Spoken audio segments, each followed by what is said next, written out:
Stephen King once wrote that nightmares exist outside of logic, and there's little fun to be had in explanations. They're antithetical to the poetry of fear. In a horror story, the victim keeps asking why, but there can be no explanation, and there shouldn't be one. The unanswered mystery is what stays with us the longest, and it's what we'll remember in the end. My name is Alan Wake. I'm a writer.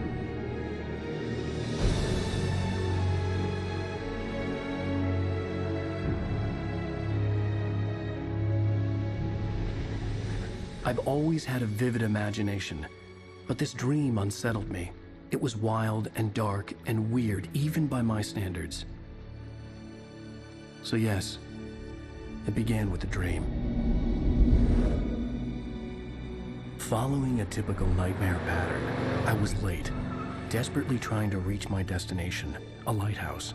For some urgent reason, I couldn't remember. I'd been driving too fast down a coastal road to get there.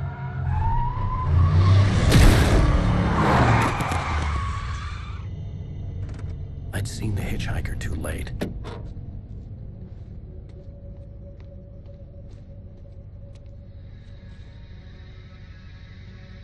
He was dead.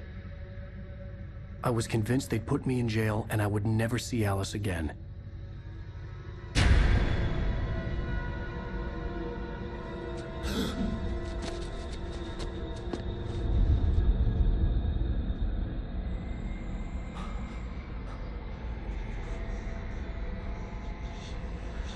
Suddenly, his body was gone. I was in shock from the crash. I could hardly stay on my feet.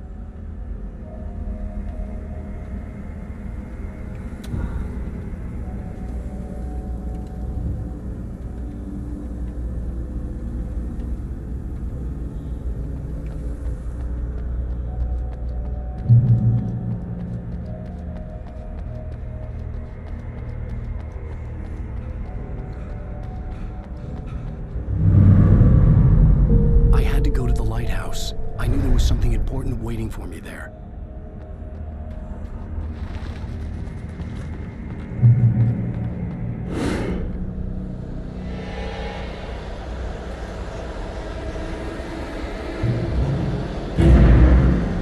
You don't even recognize me, do you, Ryder?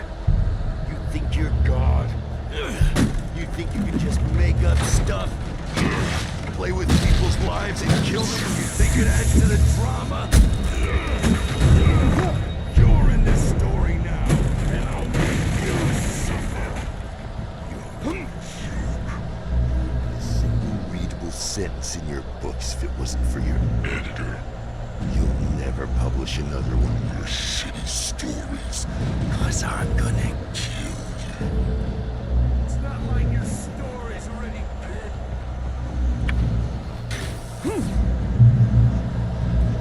You missed your deadline! Damn.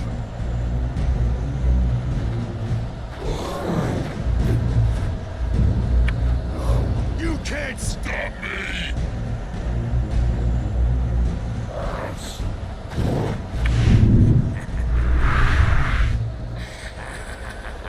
I realized that the hitchhiker was a character from the story I'd been working on.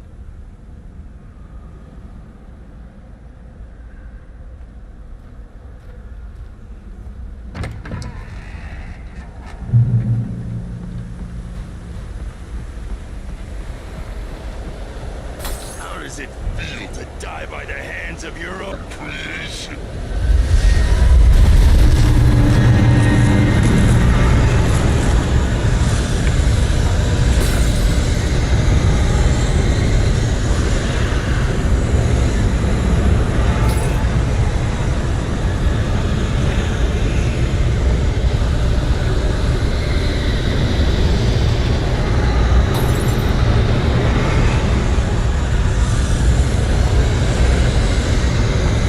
This way!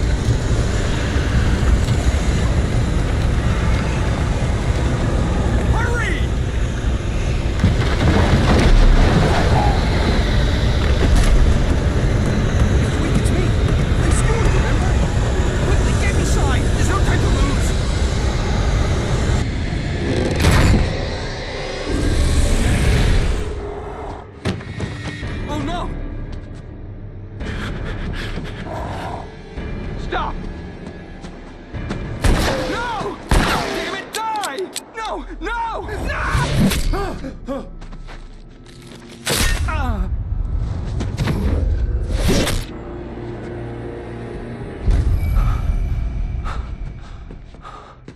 I was trapped. There was no way out.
Something important to tell you. It goes like this. For he did not know that beyond the lake he called home lies a deeper, darker ocean green, where waves are both wilder and more serene. To its ports I've been. To its ports I've been. Do you understand? No. Follow my light.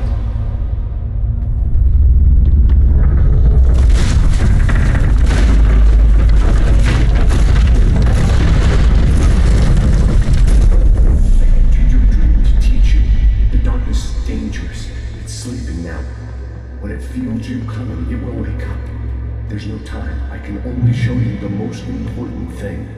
The hitchhiker has been taken over by the dark presence. You can't hurt him now. The darkness protects him from all harm. Only light can drive the darkness away and make him vulnerable again. Here, take the light. Turn your flashlight toward him and burn the darkness away.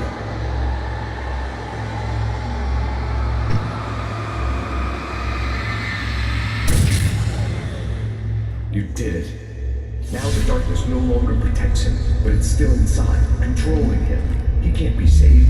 He's still a threat. He is still your enemy. Here, take the gun. Now you'll die.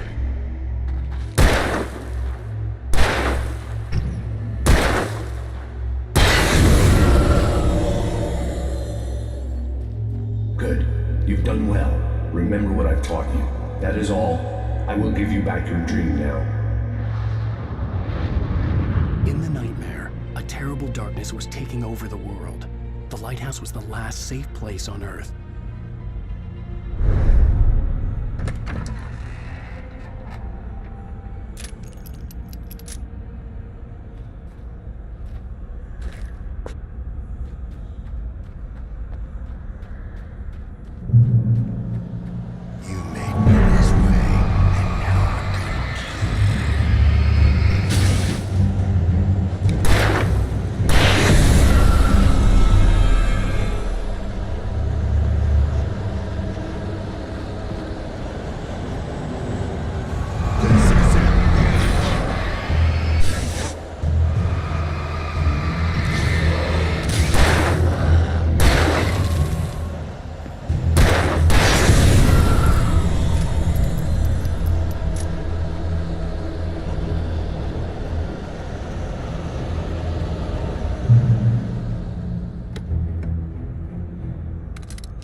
Baby, just another nightmare. Everything's fine. You dozed off. Right. Anything more than dozed off would be news for everyone. Cheer up, handsome. We're here.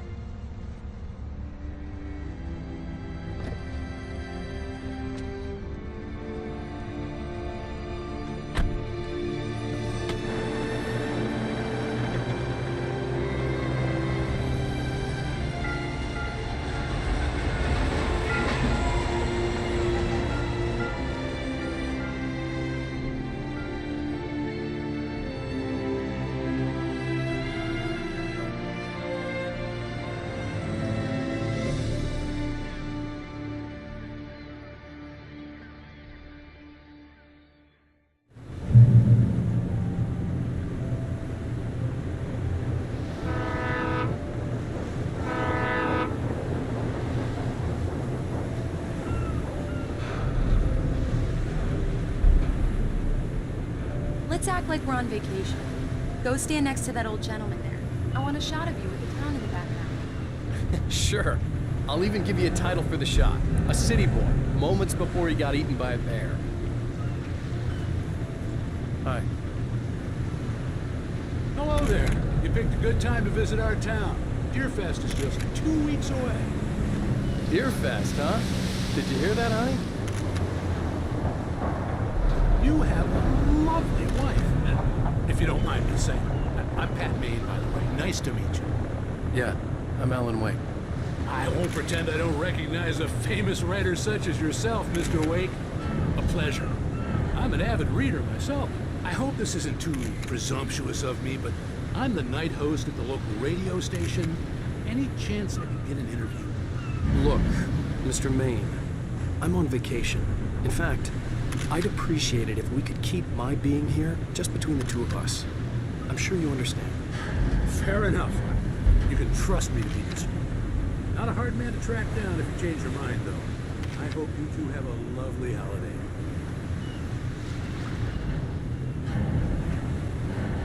Very nice. I got a couple of really good ones. And I see you made a friend. That's cute. Right. Yeah? Hey, bestseller. How's my favorite writer? Are you there yet? Barry. Yeah, we just got it. Are the locals giving you trouble? Just say the word, and I'll hop on a plane and come make sure that you're left alone, Al. No, Barry, we're fine. Great, great. Just want to make sure you can relax and recharge. So, how is the place? Has it gotten your creative juices flowing? Barry, we're just settling in. Okay, Al. I'll call back later to make sure you're doing okay. And you call me if there's a problem, okay? Okay. Just looking out for you, buddy. Talk to you later. I love you too, Barry. You know he's going to be calling you every 5 minutes. Barry is Barry. I can always turn off the phone. What did I tell you? Text message from Barry. He says hi to you too. Alan, we're here. Come on, let's get back to the car.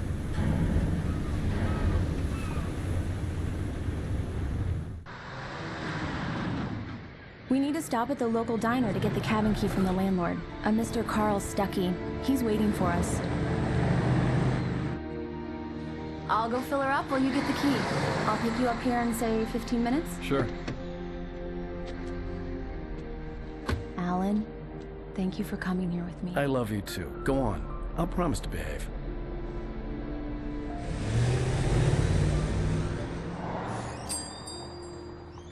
I'd forgotten there were still places like this. Towns where everybody knew everybody. Welcome to the Oh Dear Diner. Hi, I was wondering if you could help me. I'm looking for... Mr. Wake. Alan Wake. Oh, God! I am your biggest fan. I know people say that all the time, but I really am. I'm glad to hear that. Rose. Rose, I'm looking for Mr. Stuckey. Carl Stuckey? Carl? Oh, of course, Mr. Wake. He must have gone to visit the restroom. He'll be back in a moment. I can't believe it. I've got all of your books. I got the cutout from the bookstore when they took it out of the window. And you keep it here. Well, okay. Good for you.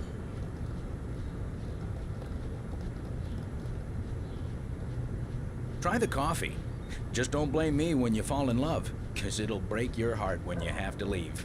Rusty here is no longer human. Nothing but black coffee under a thin layer of skin. Yeah, that makes two of us.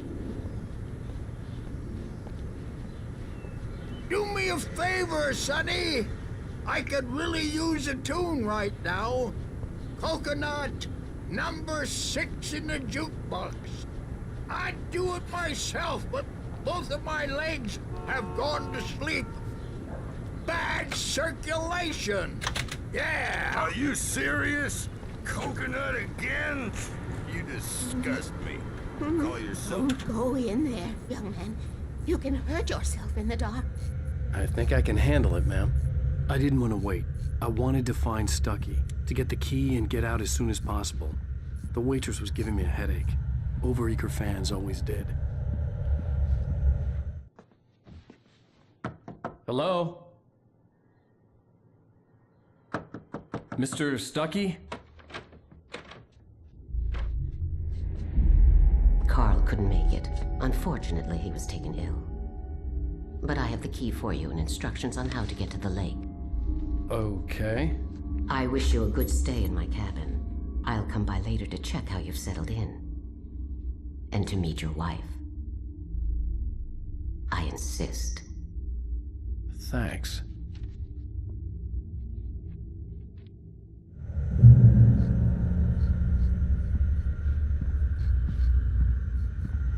Cauldron Lake is a special place.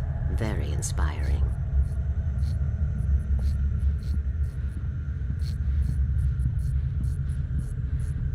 You got lucky this time, young man. You can hurt yourself in the dark. This really ought to be fixed, and then I must remind Sarah to change the lights at the station. It's been too long already.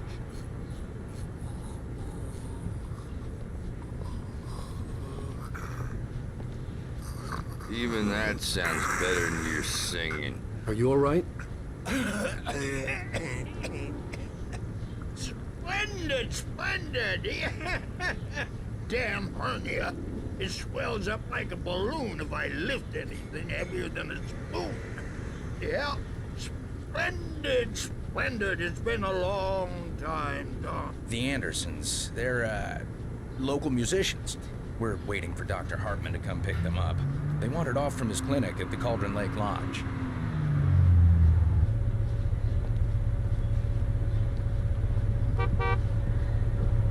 Bye, Mr. Wake.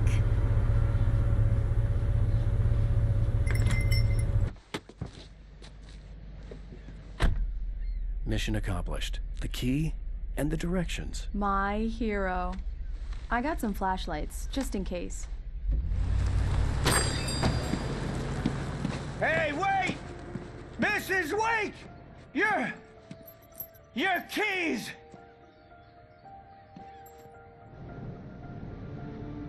That diner was a real nut house.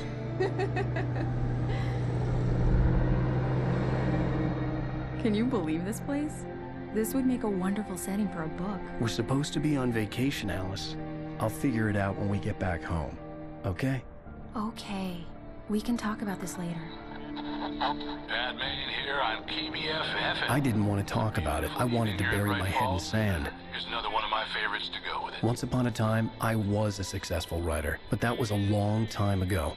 I hadn't been able to write a word in 2 years. Not since my last book.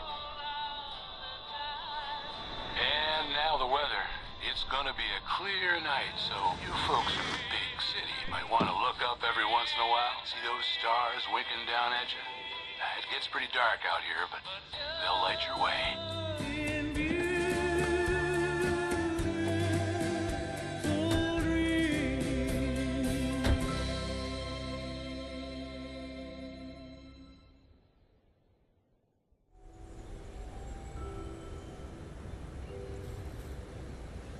Wow. It's gorgeous, Alan. It's something, all right. Don't worry, honey. I'll get you inside safe and sound before it gets dark. And I've got the flashlight. I know. I'm okay. Alice had a phobia. The fear of darkness. I wanted to make sure we were inside with the lights on before sunset.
dark in there. We need lights. Can you figure out how to get the power on, honey?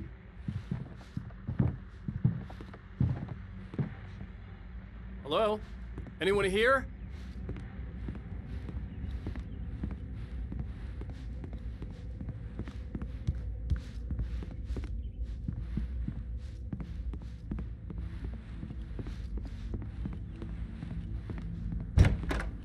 The cabin looked like a time capsule from the 60s, or even earlier.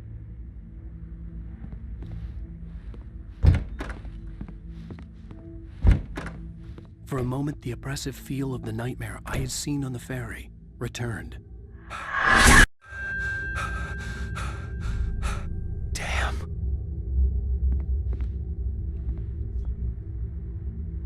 I needed to get the power running in the cabin. There had to be a fuse box or a generator somewhere on the island.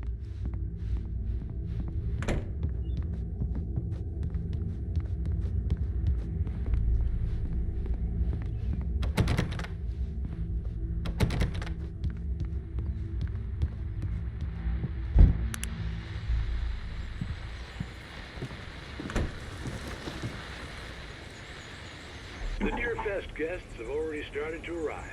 Just ran into one on the ferry. Famous artist, no less. We'll see if we can rope him into an interview later on. Now let's go to the phones. Caller, you're on KBF-FM. Hi, Pat. It's Rose. Well, hello, Rose. What's on your mind? I know who that famous artist was. It was Alan Wake, wasn't it? He's my favorite writer. Well, Rose, I just saw him at the diner. Oh, I am so excited he's here. I'm sure he's glad to be here, too. Well, folks, I guess the secret... The power cable goes to that shed over there.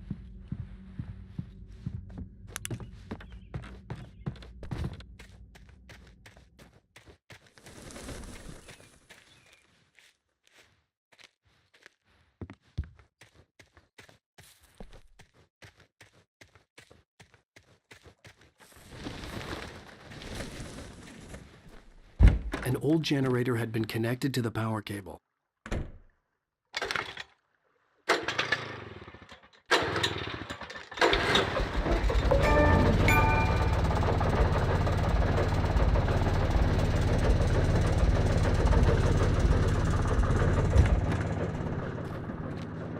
The lights are on! Good work, honey. I'll freshen up a bit and start settling in. Okay, I'll look around a bit. Sure thing! Have fun! The island had once been the site for a love story. It was a beautiful place. I told myself I could rest here, sleep here, and forget about my work.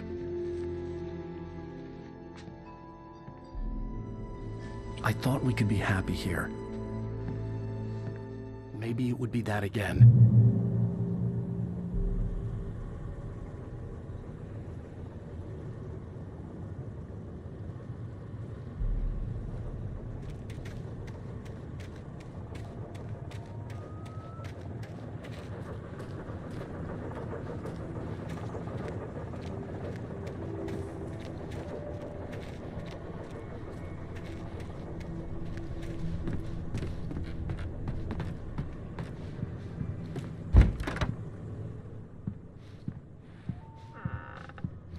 Alice?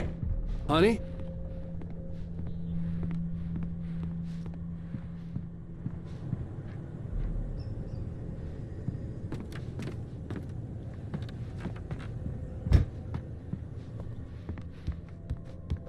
Alan, I'm upstairs. I have a surprise for you.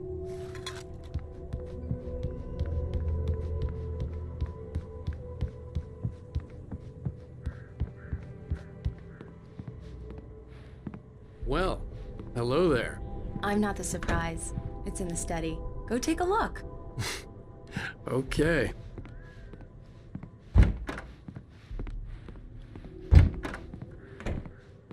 Surprise! Alice? What is this? I guess I have a small confession to make. I thought maybe you could write here that a change of scenery would get you past... Damn it, Alice, everyone Hey, hey, just hear me out. There's a local doctor, Dr. Hartman. I read a book of his. He has a private clinic here. He specializes in helping artists. Maybe... So now you want to get me committed? No, it's not like that. That's not... Alan? Alan? Don't! Just don't! I don't want to hear it! God damn it, Alice! God damn it! I knew she wouldn't follow me in the dark. I needed some time alone to think things through.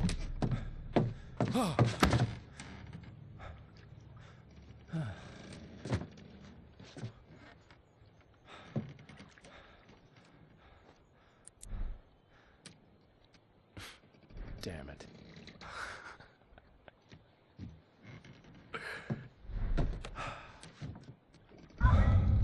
Alice? Alice? Alice! The cabin had gone dark. All the lights were out. Alan! Where are you? Help! Alice, I'm coming! It's all right, I'm coming! What the hell? Alan! Help me! Alan! No! No! Ah! Alice? Alice?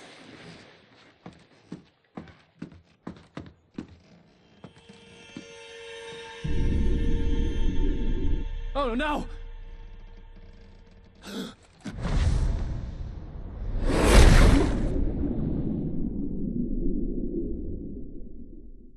Keep going, Alan. Wake up.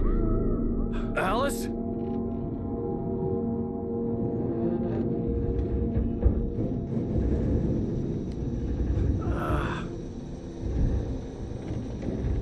Waking up in the crashed car felt like I had woken from one nightmare and entered another. I couldn't remember how I got there. All I knew was that something terrible had happened to Alice. The phone was dead. I'd have to find help on foot.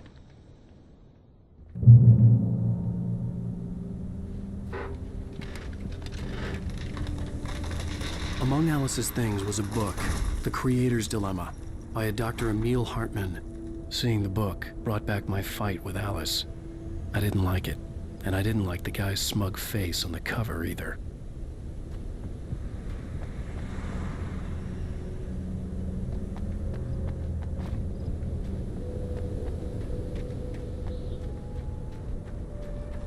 The gas station was my best bet. They'd have a phone I could use. It looked like a long hike through the forest to get there.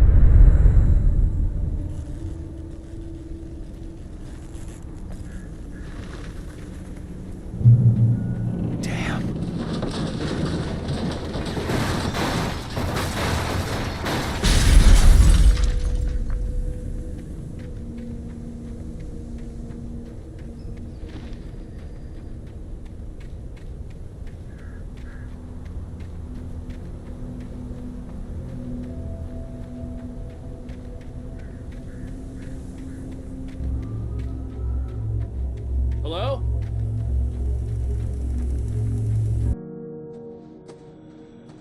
Hello? Is someone there?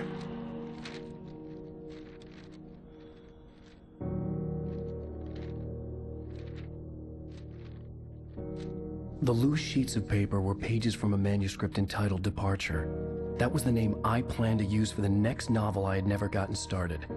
I was named the author. I hadn't written it. I couldn't remember writing it. In the scene on the page, the hero was attacked by an axe murderer in the woods at night.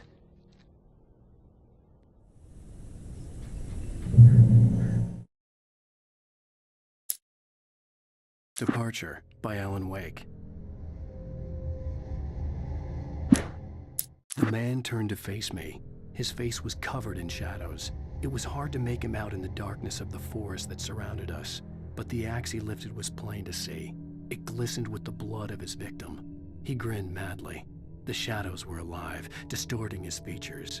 It was a scene from a nightmare, but I was awake.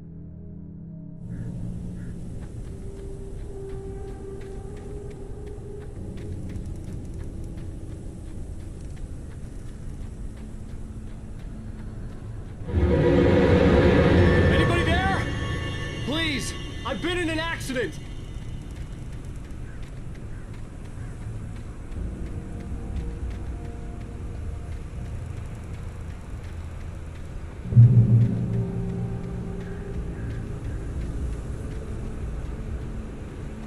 The lights up ahead were a good sign. Maybe I wouldn't have to hike all the way down to the gas station to find a phone.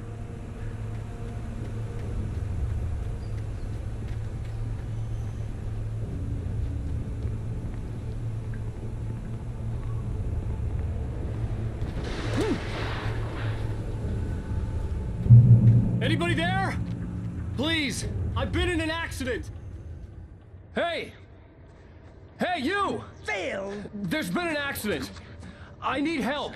Listen, I need to... Premium cabins for rent in... Oh, hell. Carl Stuckey. Pleased to meet you. Non-refundable reservation deposit required. Fair and square. Fair and square.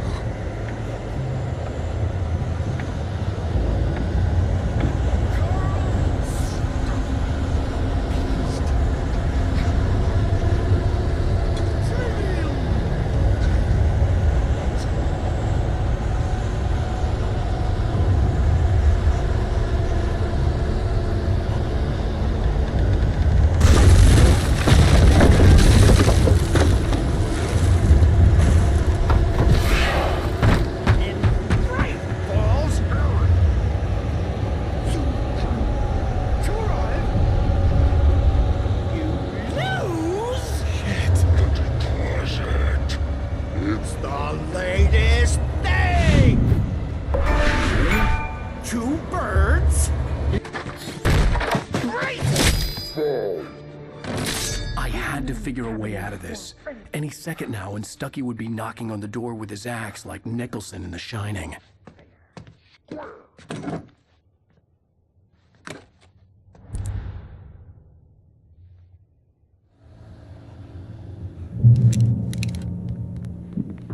During your trying walking, it's the latest thing. Incontestably proven health benefits. Yes. Bright Falls Sheriff Station. How may I... Hello? And those cholesterol levels. This is bad.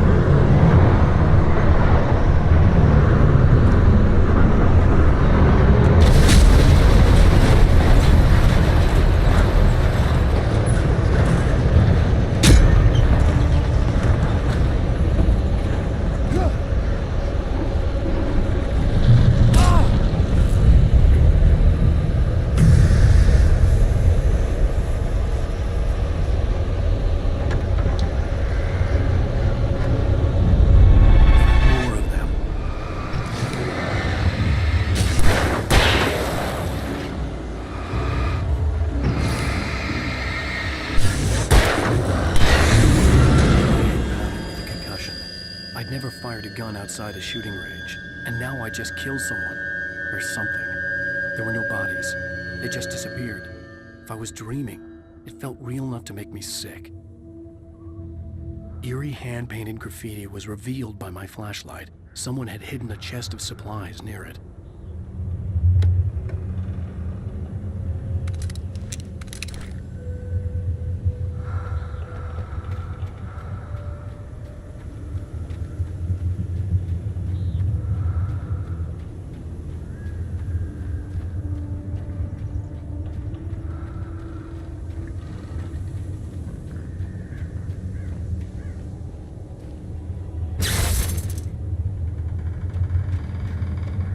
The dark forest was the last place I wanted to go, but I had no choice. I had to get to the gas station.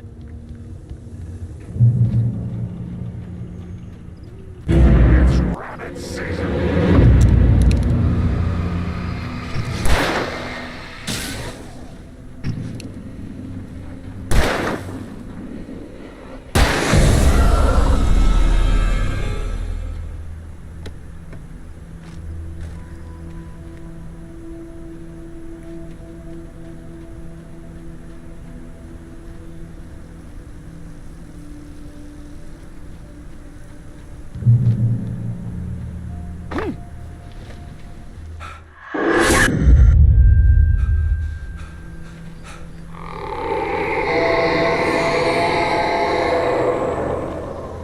hell was that?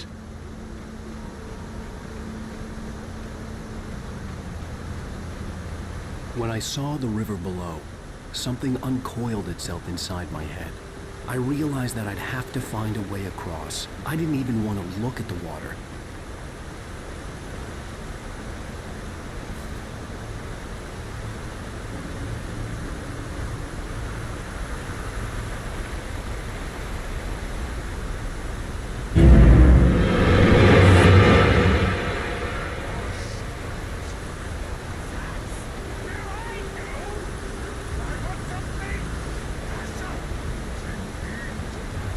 Thankyou was still out there, in the dark, stalking me.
The staircase was broken. I had to make my way up some other way.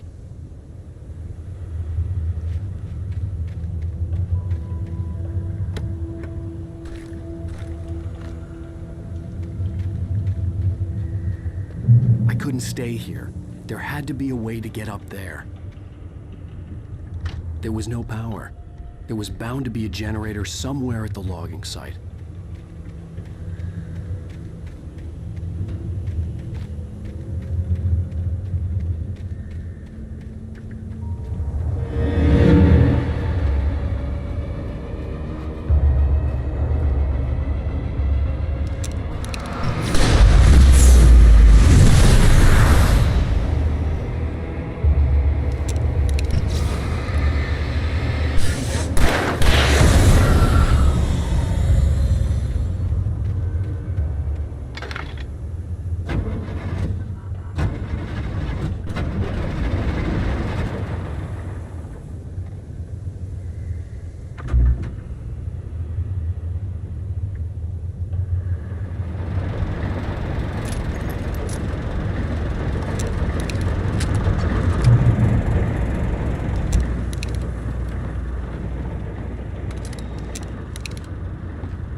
I heard them before I saw them, swooping down from the sky and screeching as they came. I spun around just as the cloud was upon me. For an instant, I stared into 100 dead eyes, black pearls glittering in the darkness. I raised the flashlight and the swarm exploded like fireworks. Feathers burned, turned into ash. I couldn't hear my scream above theirs.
I was just outside for a breath of fresh air, and what a night. I know most of you are probably in your beds by now, but if you're still up and around, take a moment. Step outside for a spell and breathe in deep. The weather is absolutely still. The sky is crystal clear. It's like...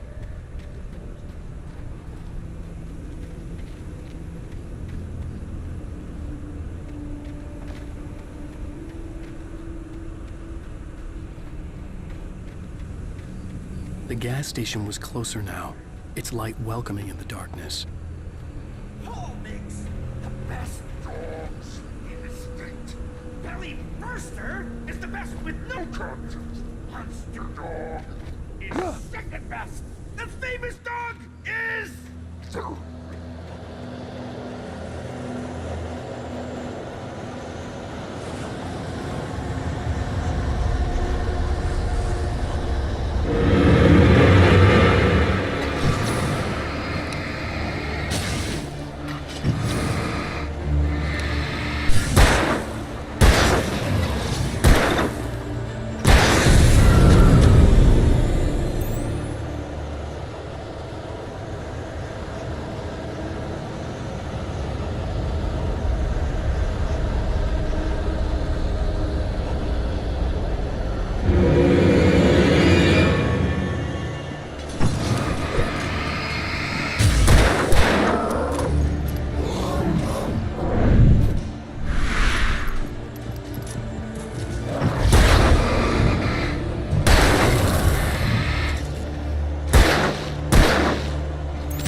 I stepped into the gas station's garage. It was dark and quiet. The place was a mess. It looked like someone trashed the place or that there'd been some kind of fight. Light spilled into the room through an open door at the back, and I made my way toward it. Without any warning, I was blinded by a bright light. An old portable TV on the shelf had come alive by itself. Impossibly, I could see myself on the screen, talking like a madman.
cabin on Cauldron Lake? She asked. The sheriff looked at me suspiciously. The early morning light flooded through the office windows. I would probably never have gotten out of the woods alive without her help, but I couldn't tell her the truth of what I'd faced the previous night. She'd think I was lying or crazy. She'd lock me up, and she wouldn't help me find Alice.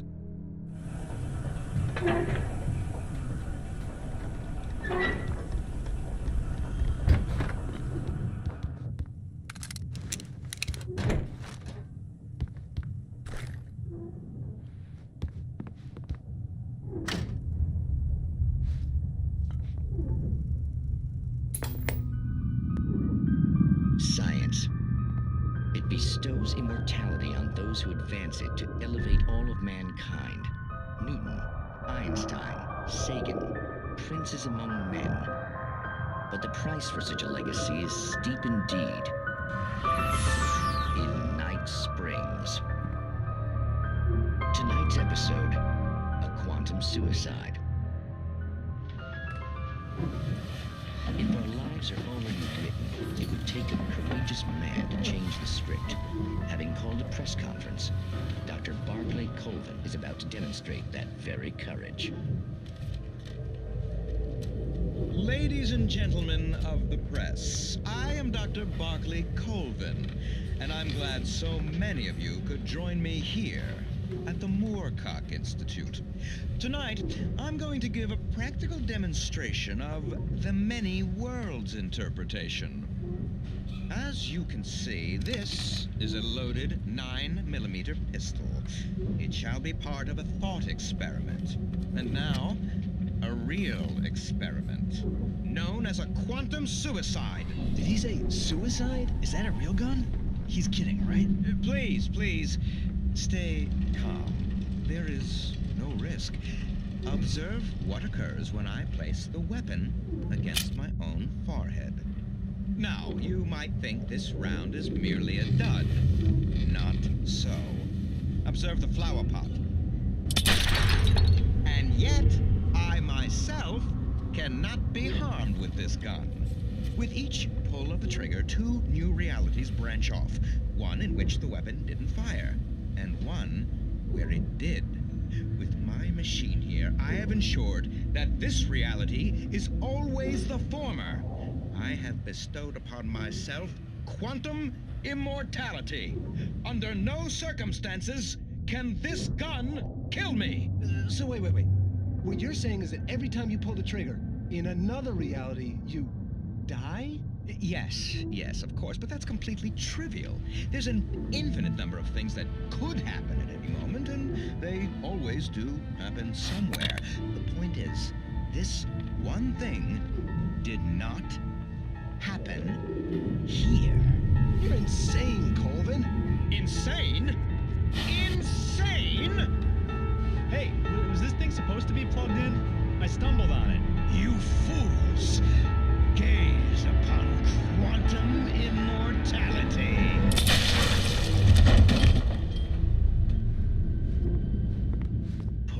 Poor Dr. Colvin.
Stucky's body vanished, leaving behind only a lifetime of nightmares to come, assuming I'd reach the lights at the gas station alive.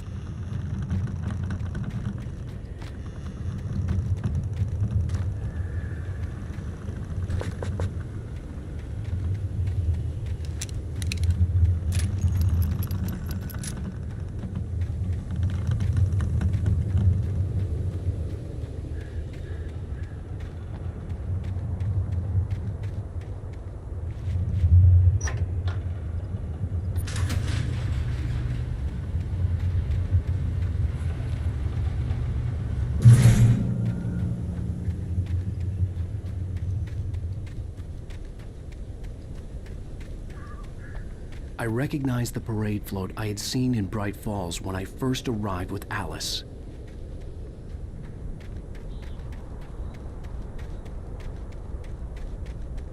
After the insanity I had just experienced in the darkness, the lights of the gas station felt comforting. At least for a moment, the sane world reasserted itself.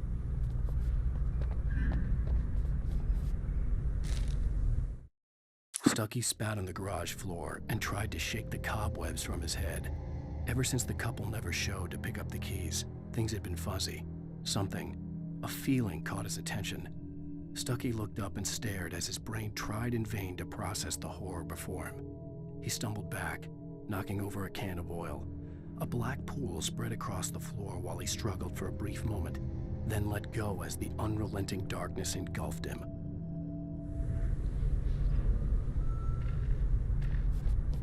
The Deer Fest had been 2 weeks away when we arrived.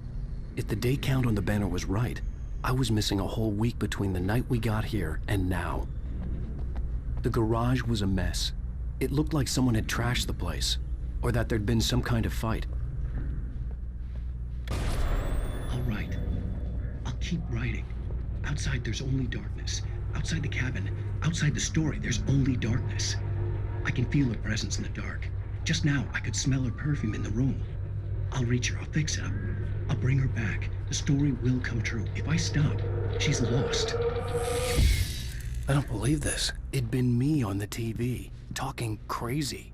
Was I losing my mind?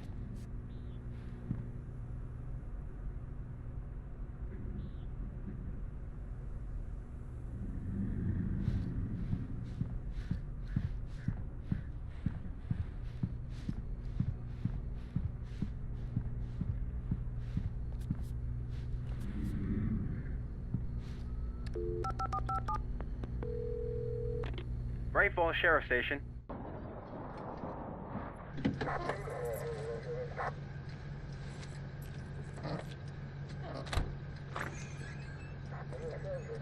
Oh, thank God, Sheriff. Sheriff Sarah Breaker. You are... I'm Alan Wake, but listen. I was in a car crash. My wife, Alice, she's missing. Calm down, Mr. Wake. We were staying in a cabin on the island, on Cauldron Lake. There's no island on Cauldron Lake. Not since the big eruption in the 70s. Please, I can take you there, okay? You look like you've taken a pretty bad knock to the head. Are you okay? Listen. We'll figure this out. Please get in the car. We'll swing by the lake and then we'll go to the station, okay? Mr. Wake, have you seen Stucky, the guy who owns this place? I realized I couldn't tell her what had happened in the forest. She wouldn't have believed me. And then she wouldn't have helped me with Alice.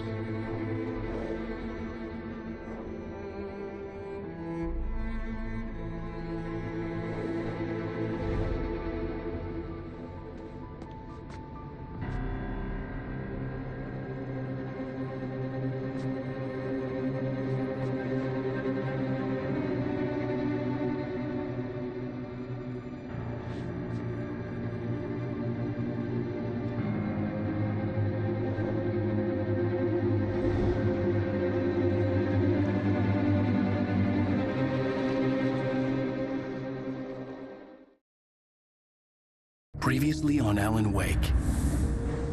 I came to Bright Falls with my wife, Alice. Thank you for coming here with me. I thought maybe you could write here. I don't want to hear it! God damn it, Alice! Now, she's missing. Alice? Alice? I woke up behind the wheel of a crashed car. I'm missing a week. I was attacked by shadowy men straight from a nightmare. The sheriff took me to the lake Alice and I had stayed at, but the cabin had disappeared.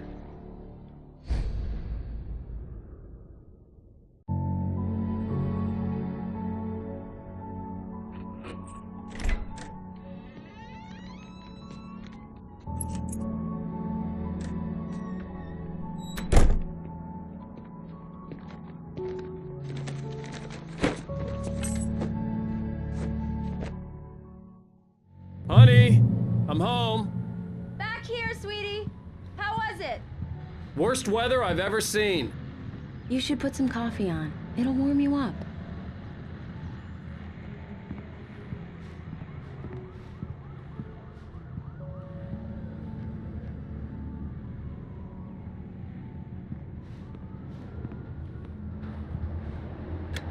Coffee's on. Great, thanks. I'll need it if I'm gonna finish this by tomorrow.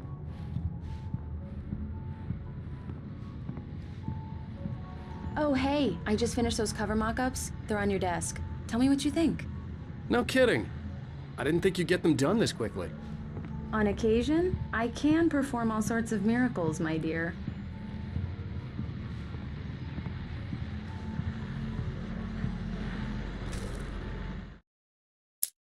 It's true what they say about the fall and the sudden stop at the end.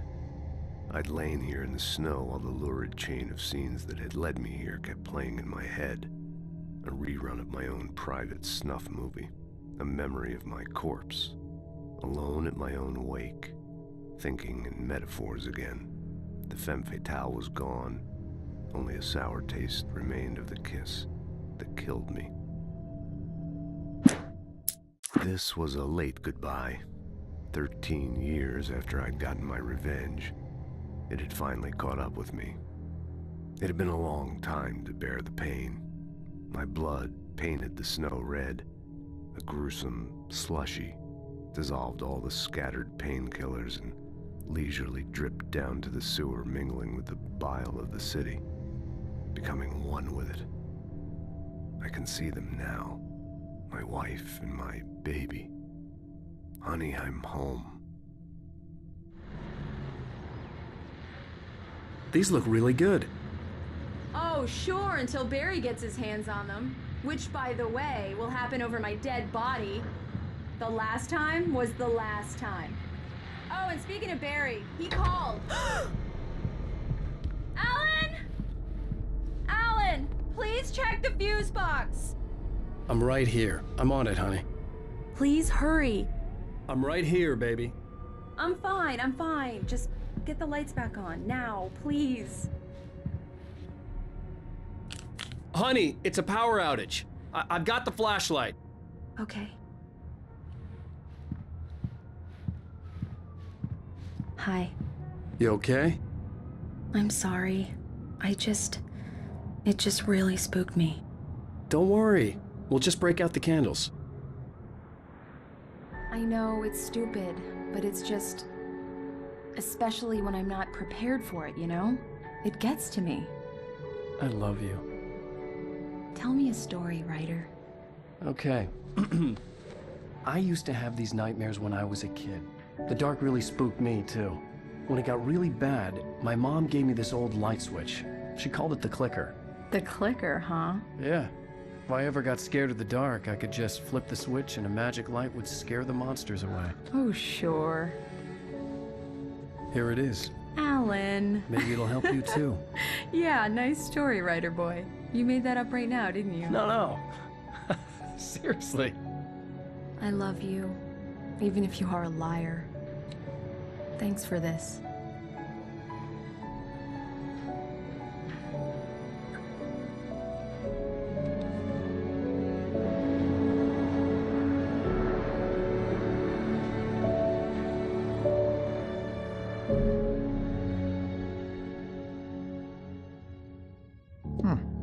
How do you feel, Mr. Wake? Any nausea, disorientation, anything like that? Mr. Wake, how are you feeling? I'm okay. My head's fine. I had to lie about my headache and memory loss. He'd send me to a hospital for tests. I couldn't leave without Alice. Very well. I don't think you have a concussion, but you've obviously been through quite a shock. You should take it easy for a couple of days. Thanks. Well then, Mr. Wake, we're done here. If the pain gets any worse or you experience any other symptoms, you should come see me. I'll let you get on with it then. Sarah, Sheriff Breaker, is waiting for you. She's very good at her job. I'm sure she can locate your wife in no time. Doc Nelson was the image of a small-town doctor. Sheriff Breaker had called him to the station to take a look at the cut in my head.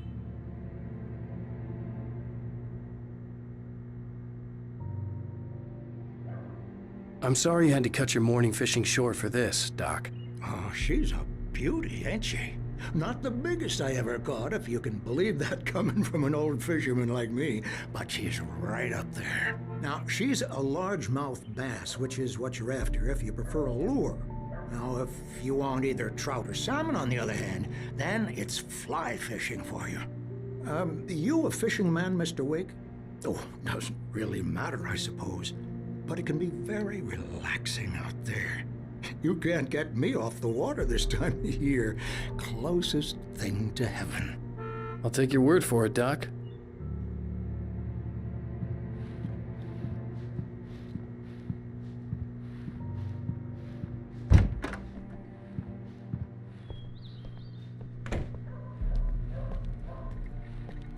Thank you for testing the lights, Miss Weaver. Everything seems to be fine. I don't have the luxury of being complacent, Deputy Grant. The bulbs will need changing soon. You can't change them in the dark. I'll be sure to take care of it, Miss Weaver. Have a nice day now. Very good. I'll come back later on to remind you, just in case. Mr. Wake, the sheriff is waiting for you in her office down the corridor. That was Cynthia Weaver. I guess you can call her the town eccentric. She used to be the editor of the local newspaper, but she's focused on, other things these days.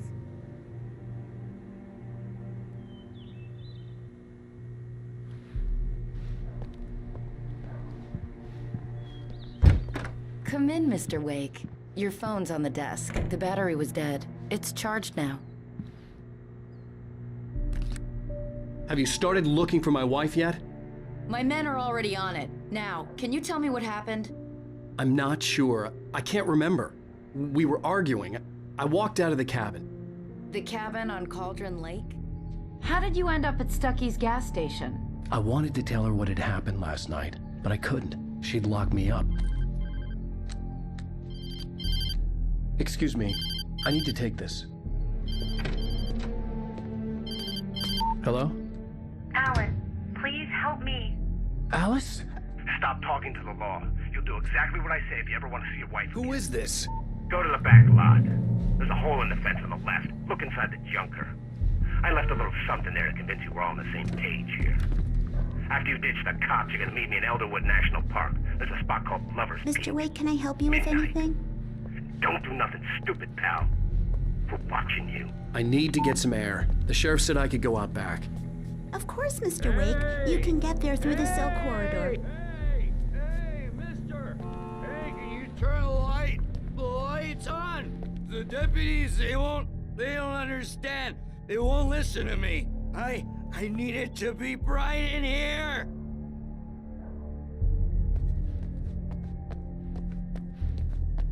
The early morning light hurt my eyes and made my head ache. The man on the phone had said, go through the fence on the left.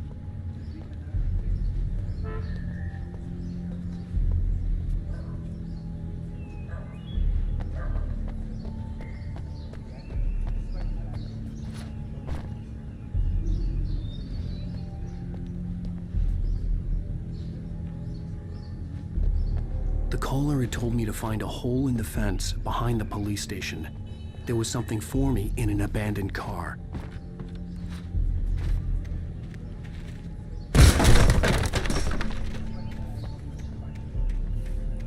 Alice's driver's license had been placed on the front seat. The caller meant business.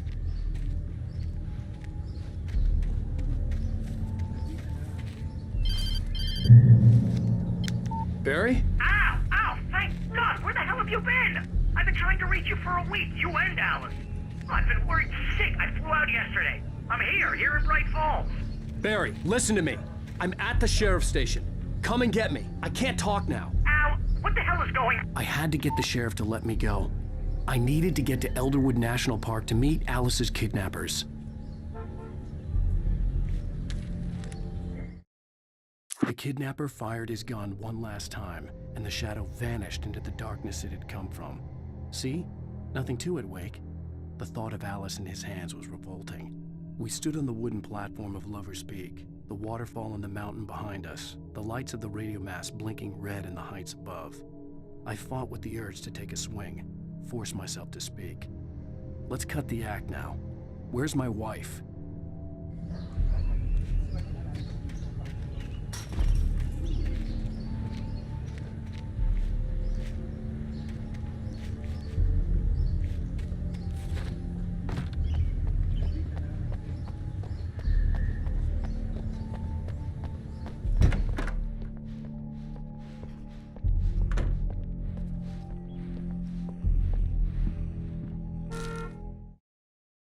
In spite of its human mask, to describe the dark presence as intelligent would have implied human qualities on something decidedly inhuman.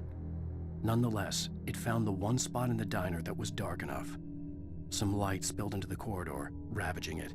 But it took the pain. Horrible as it was, the writer would soon fix that. He would be coming to the one place where it still had power.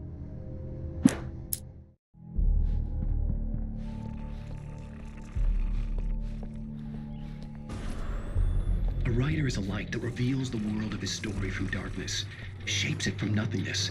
The way a sculptor carves a statue from a block of granite. If I stop, the world I'm making dies. Darkness will reclaim it. It's a long, hard journey into the dark. Alice's life is at stake, but I can't think about that, or I'll lose it. The dread lingers at the edge of perception. I'll push on. Anything is possible here. I'll write the story. I'll save her.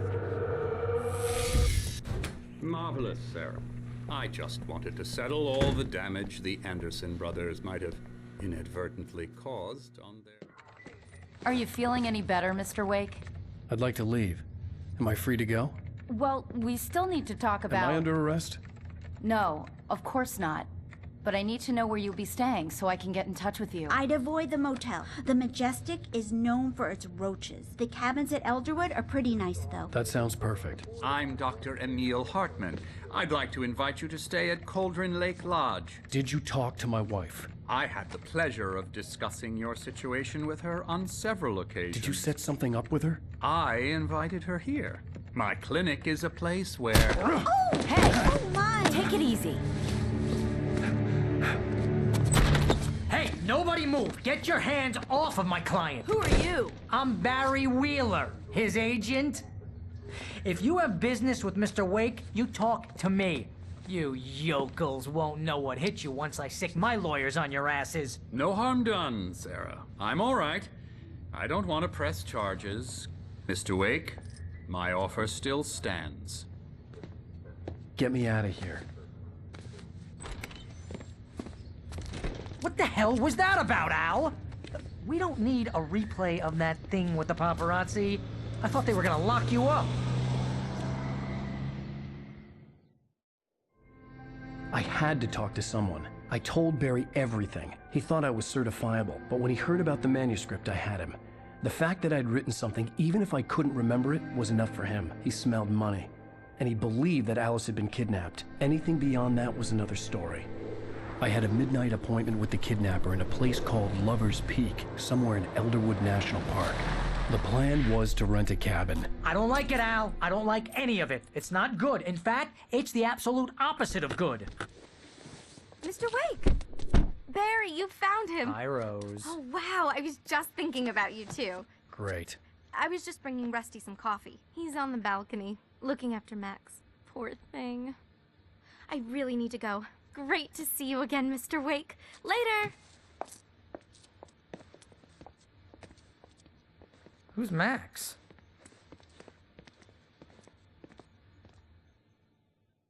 What an airhead. Jeez, Mr. Takes a swing at everybody. This is not her fault. She's a very nice girl and, more importantly, a fan. She even has a fan site dedicated to you. And she was very helpful when I was looking for you. Seriously, Al, what you were saying in the car, just listen to yourself. What, you shot a guy and his body just disappeared? When was the last time you slept? Are you high? Have you been drinking? No! Look, Barry, I'm missing a week, and someone's got Alice. Do you and everything's understand just... what it sounds like when you say stuff like that? Don't get me wrong, it's a good story, could be a bestseller. But when you start confusing fiction with reality, you're buying yourself a ticket to the funny farm. Wait here.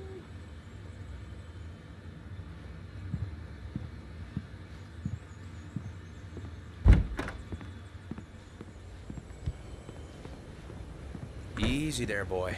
I'm almost done. Hey, Rusty, right? You rent cabins. Oh, Mr. Wake, I'd shake your hand, but mine are kind of full here. Actually, I'm sorry about this. Would you mind grabbing the registration form from the desk? It's just across from Bucktooth Charlie. Okay, sure. What happened? Crazy poachers. Max here got his foot caught in a trap. They're illegal to use here. Hell, you're not supposed to hunt You within the can't park just at go all. and meet a That doesn't kidnapper. stop some lowlife. Those situations always end up in disaster. You gotta talk to the cops. She's my wife, and it's my call. Can we talk about this later? No, this whole thing... Listen, you hit your head. I mean, geez, Al, come on. You gotta understand how crazy all this sounds. If you're trying to pull a joke on me, freak me out, it's working. Ha ha, let's have a laugh on Barry. Well, you had me going there real funny, Al. You can quit it now.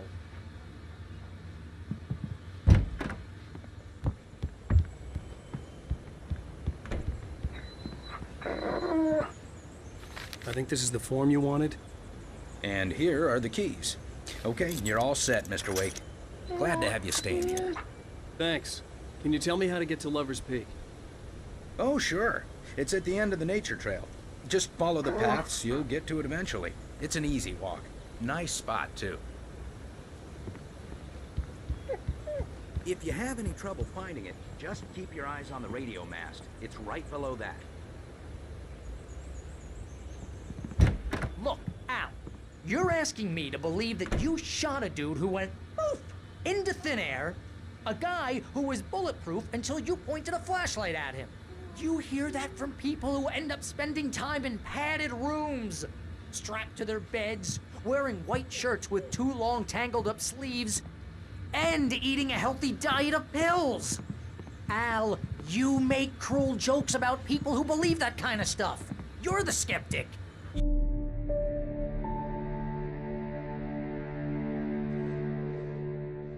That's just crazy talk, Al. Al? Al? We should go to the sheriff or call the FBI. Damn it, Barry, they'll kill her! This is not a goddamn debate, Barry. I'm going to Lover's Peak. He said to come alone. Okay then. I understand. You're my best friend and I'm worried that you're not right in the head. Tell me what to do to help and I'll do it. You stay here, and if I'm not back by morning, call the cavalry.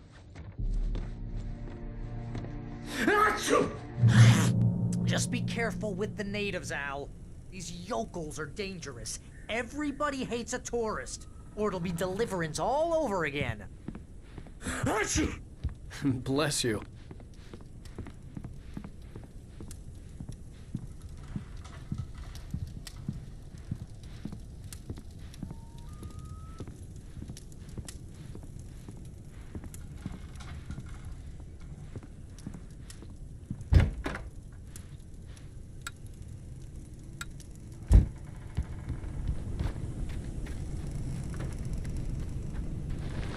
I'll wait here, Al. I'll hold down the fort.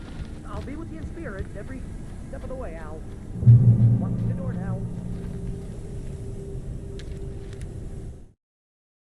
Barry had never gotten along with Alice, but he knew Alan loved her with an almost frightening intensity. And now something had happened to Alice. And here was Al armed with a gun and saying things people got put in padded cells for. It was as if his friend had experienced a massive psychotic episode and was now totally disconnected from reality. It scared the shit out of Barry.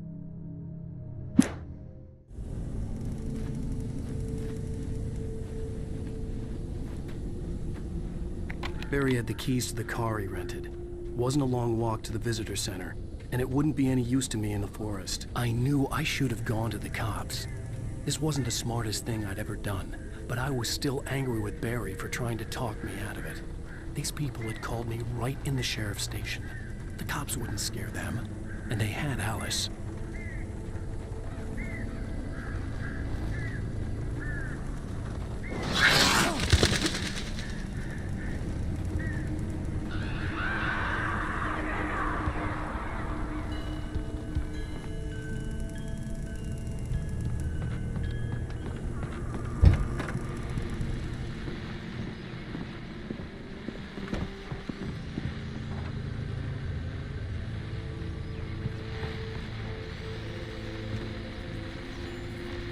Welcome back to the show, folks. As promised, our very own Dr. Nelson has just parked his rear end in the studio. Doc, what's your Deerfest plan like? My plan? You make it sound a lot more organized than I ever seem to manage.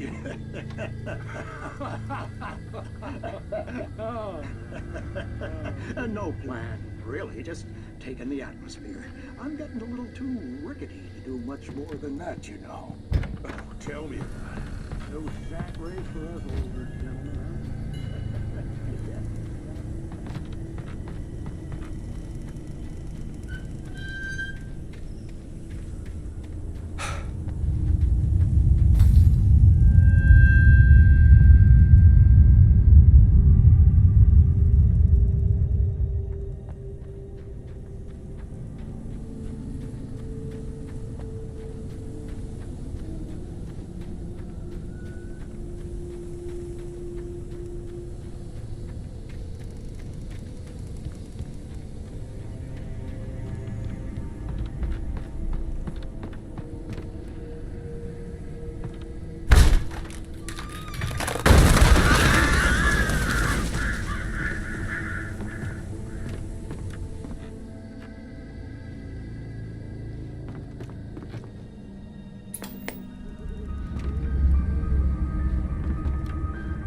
Crime and punishment.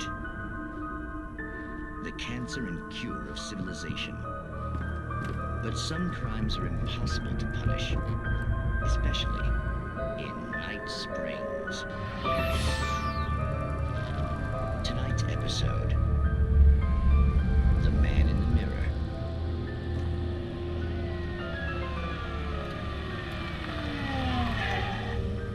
He's inside, Agent. He's a weird one. So, you're confessing to killing that guy, huh? Why? Had it coming? Yeah, but why would you do that? I mean, you're a nice guy. Normal. Took your kid to a soccer game. So how come at the game, you pick a guy and, quoting from the arresting officer's report here, assault the victim's head area repeatedly with the weapon of choice being a pair of bare fists? Wow, that sentence really flows, huh? Maybe you're not the literary type. Okay, so you mess him up. But why? Who was that guy? We couldn't ID him. Why would a guy like you do him like that? I didn't like his face? Well, you must have hated it, because you really went to town there. I mean, there's no way to tell what he looked like. No ID on him either. That must be difficult. But then we ran the fingerprints. Got a match. Your prints. Identical. Huh, how about that? Your son said you were wearing a white shirt when you took him to the game. The white shirt is on the dead guy. It's plenty red now. You won't get away with this. Do you really think that's in any way relevant to me? I had plenty of time to talk to my boy before the cops arrived, you know? He won't stop screaming, am I right? You think he's ever gonna be okay? I left my mark. Believe me. You bastard. What? You gonna shoot me? What's the point? I'm going to prison. You got me. I don't understand any of this. And you never will. Don't worry. Maybe you'll see me again, Agent. Maybe in the mirror.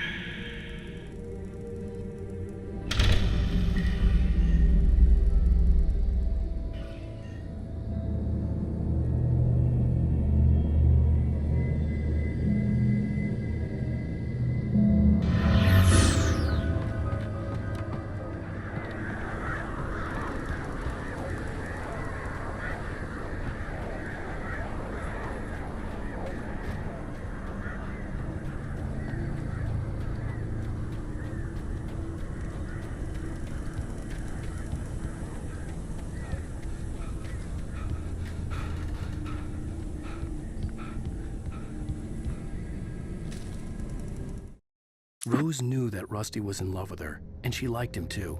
She liked him a lot. He taught her to dance, and life had certainly taught her the value of a man who was gentle. He treated her well, made her smile, made her feel good. But Rusty wasn't the prince of her dreams, and that tended to underline the unbearable truth. She was no closer to that Hollywood magic than he was.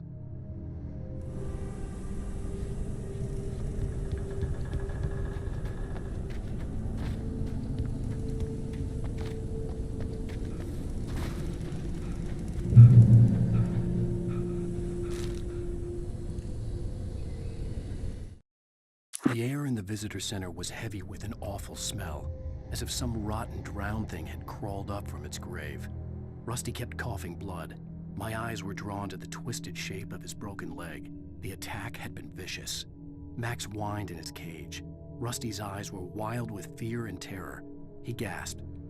"Mr. Wake, it happened just the way it was on that page."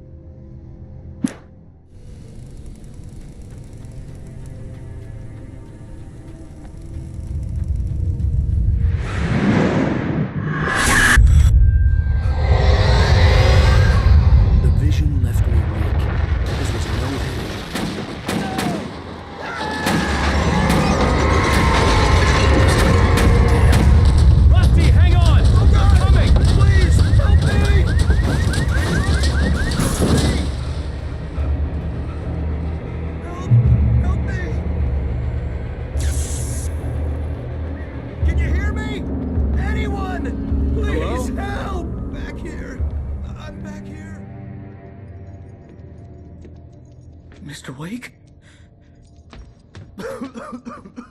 Oh, hell. It happened just the way it was on that page. I found. Came true. It knew. So dark. It'll come back for me. You must... The lights. In the office. I have the key. Okay, Rusty. Hang on. I'll be right back. Whatever did this couldn't be far. Rusty had found a page from the manuscript. It would help me understand what had happened.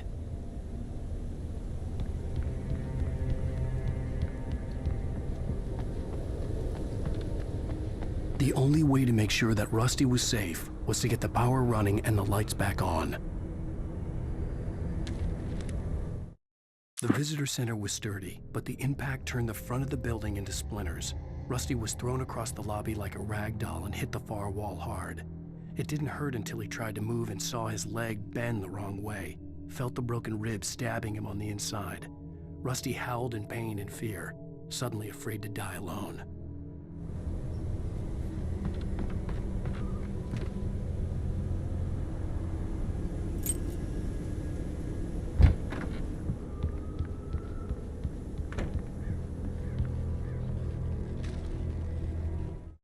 At the last instant, I changed direction and threw myself down.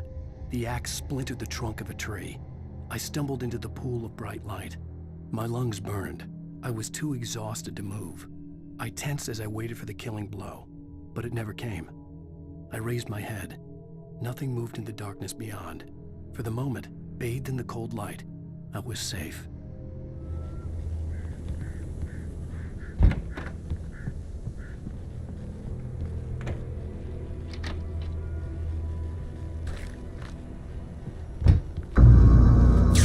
Too late. Someone had destroyed the circuit breaker. There was no way to get the lights back on.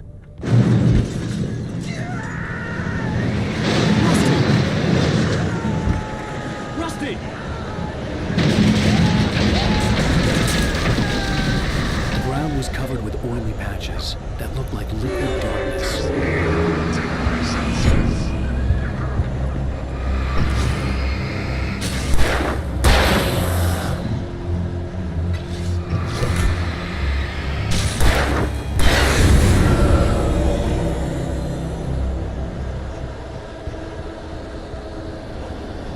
Something had torn a mammoth-sized hole in the wall.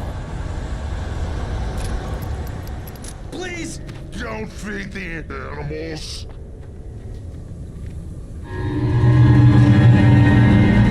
Fishing! For those who purchase a park fishing license! Obey!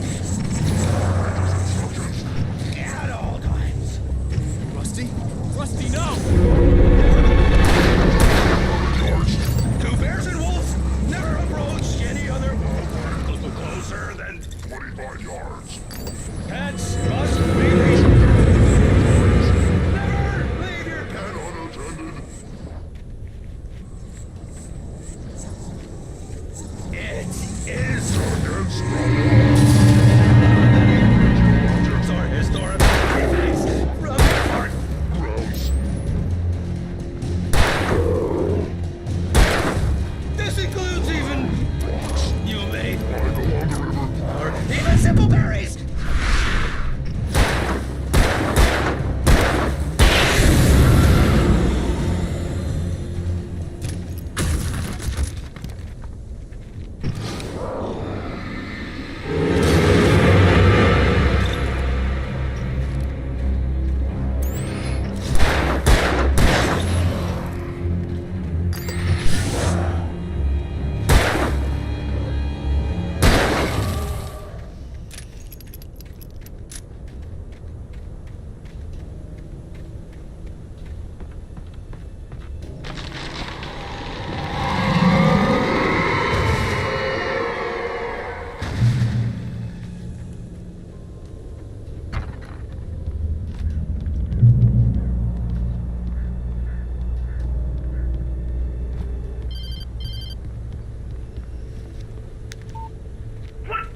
What the hell was that?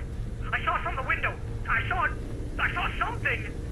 Forget about it, Barry. It's just me going crazy. Oh, jeez. Oh, jeez. You're not crazy. I wish you were crazy, but you're not crazy. Ow, be careful. Stay in the cabin. Don't open the door for anyone. I mean it.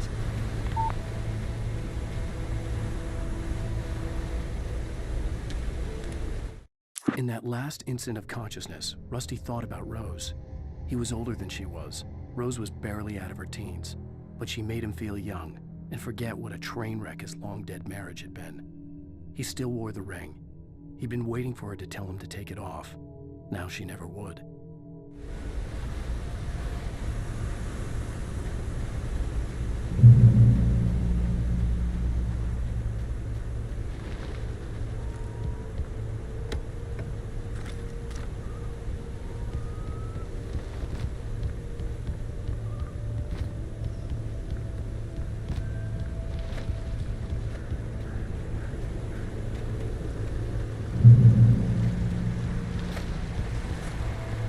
Lover's Peak was at the far end of the nature trail.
Nobody in Bright Falls seemed to know where Al was, but Rose, the waitress at the diner, had seen him.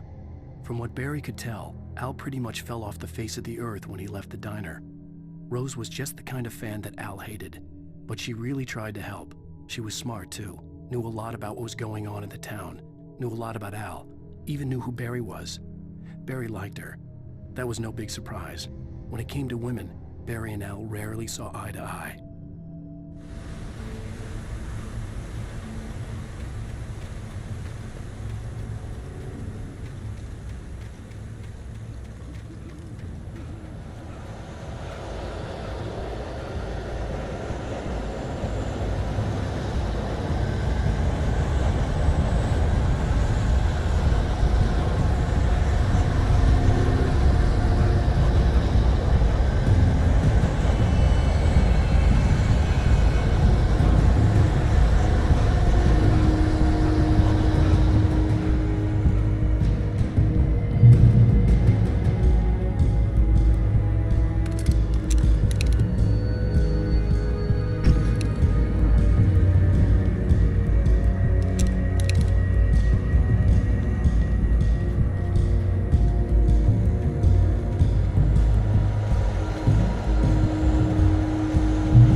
I turned the corner, afraid of what the flashlight's beam might reveal.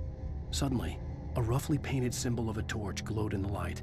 Behind it, hidden by a rock, sat a battered metal trunk. It was here for a reason, packed with supplies, batteries, flares, ammo, things you need to make it through the darkness of the night. Something left behind by someone who knew what I knew, and more.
Agent Nightingale didn't want to be in Bright Falls.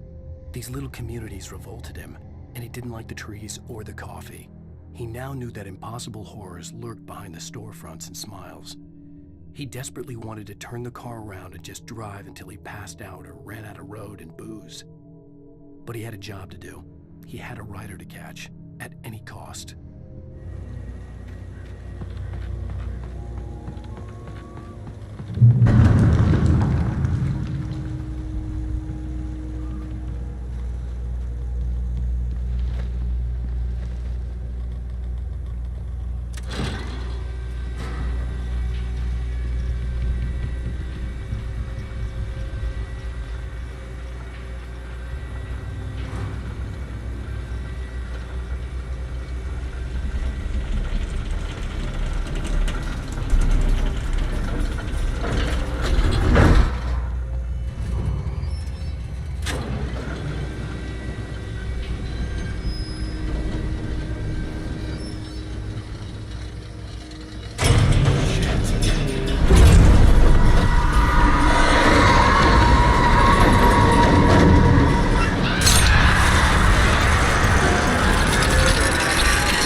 Come on, we gotta get moving. More of them coming. That flashlight's kid stuff. The flares will keep the bastards away.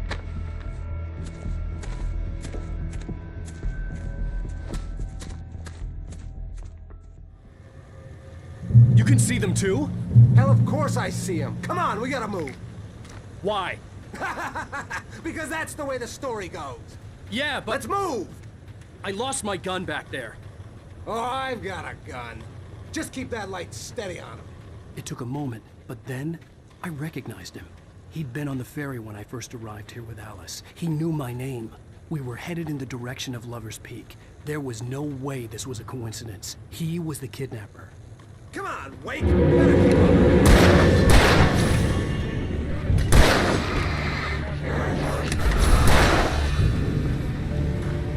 What I got for you?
From the emergency box to hold them off while I get these boards off. Give me the gun. Yeah, no can do. Are you kidding? Give me the gun! No time for back talk. Pull them off, damn it!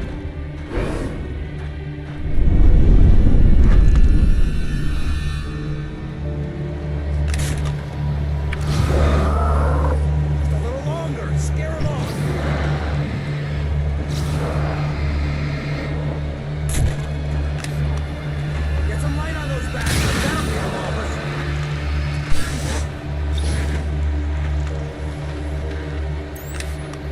Just a little longer. I almost got it. Okay, it's open. Move it or lose it.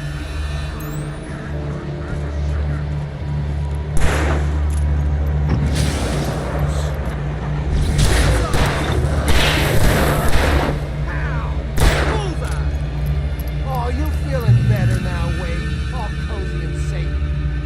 Wait, where'd that one go?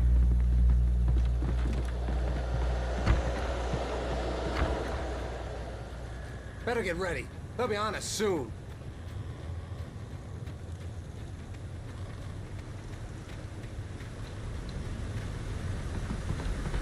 This is it, Wake. Last stand. There's more flares here. Get ready. We fight them as long as they keep coming. Give me the goddamn gun! They're coming! That's not how this goes. Get with the program, Wake.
Let's cut the act now.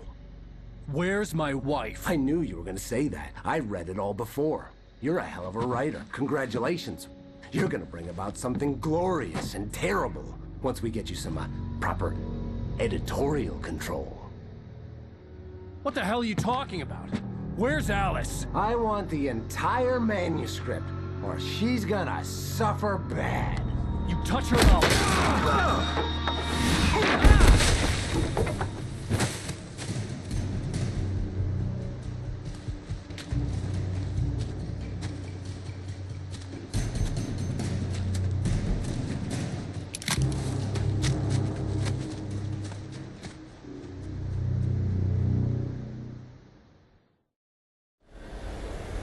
You're gonna give me the manuscript or you'll be sorry. No! Come back here! I swear I'll kill you if you hurt Alice! Do you hear me? Come back here!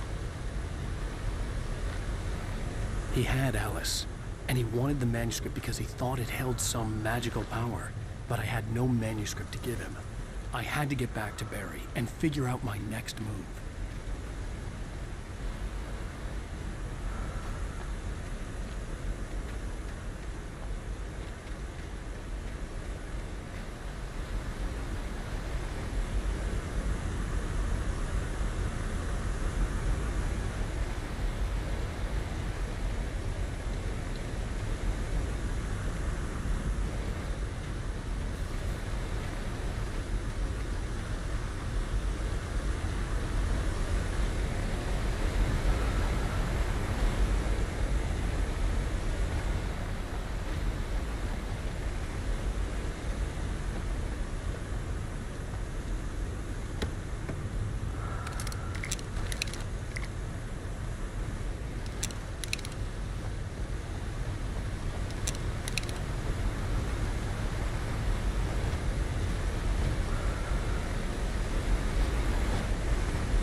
On more than one occasion, Alice had tried to explain to me how it felt to be afraid of the dark.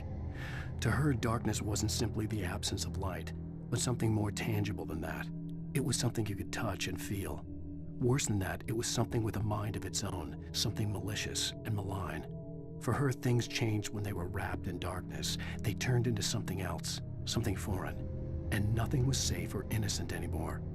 I'd never really understood what she meant, until now.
The night had been one desperate situation after another.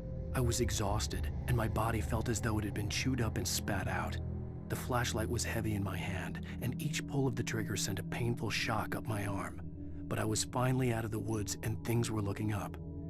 That's when I heard the chainsaw.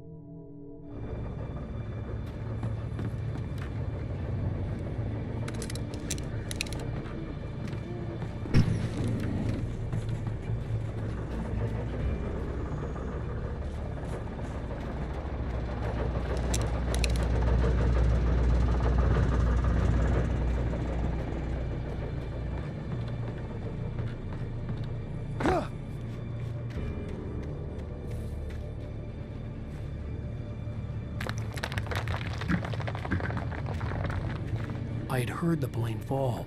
It made no sense. It was clear that it had just fallen here, but it was very old and obviously hadn't flown in decades. Looking at it sent a shiver down my spine.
The logging site was a mess. The modular office had been pushed off the cliff. Deputy Thornton climbed up from the wreckage excited, breathing hard from the exertion. Nobody there. It's weird. Don't you think that's weird? Bored, Mulligan let out a mighty snort.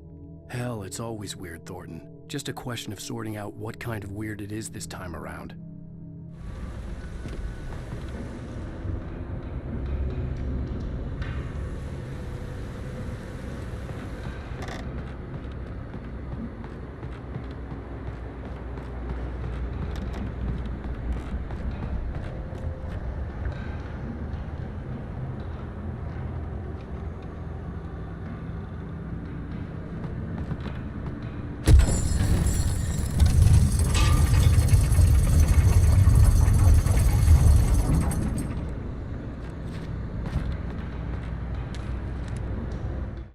When Barry saw the darkness attack the visitor center, it made him a believer.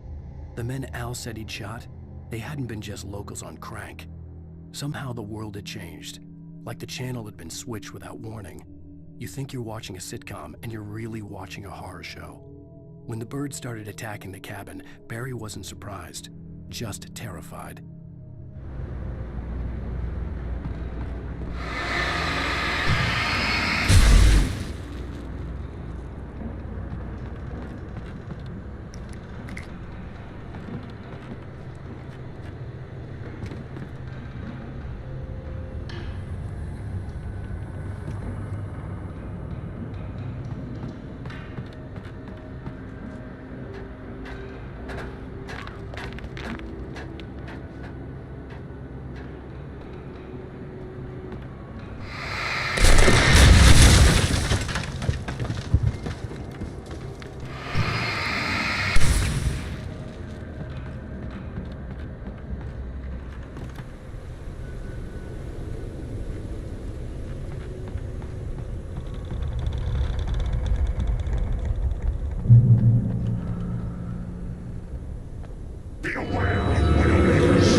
hazardous occupation.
Barry? Ow! The porch is covered with birds. They've got all Hitchcock on me. Stay out of sight. I'm on my way. Don't open the door. What, am I crazy? Stay hidden. I'll be there soon. Just make sure you keep the lights on.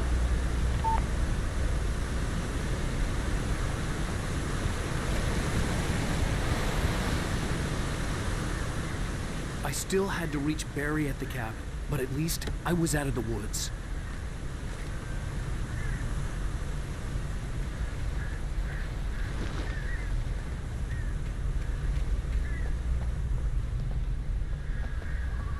I'd have to get the car from the locked garage. It would get me back to Barry faster, and the headlights were a welcome bonus.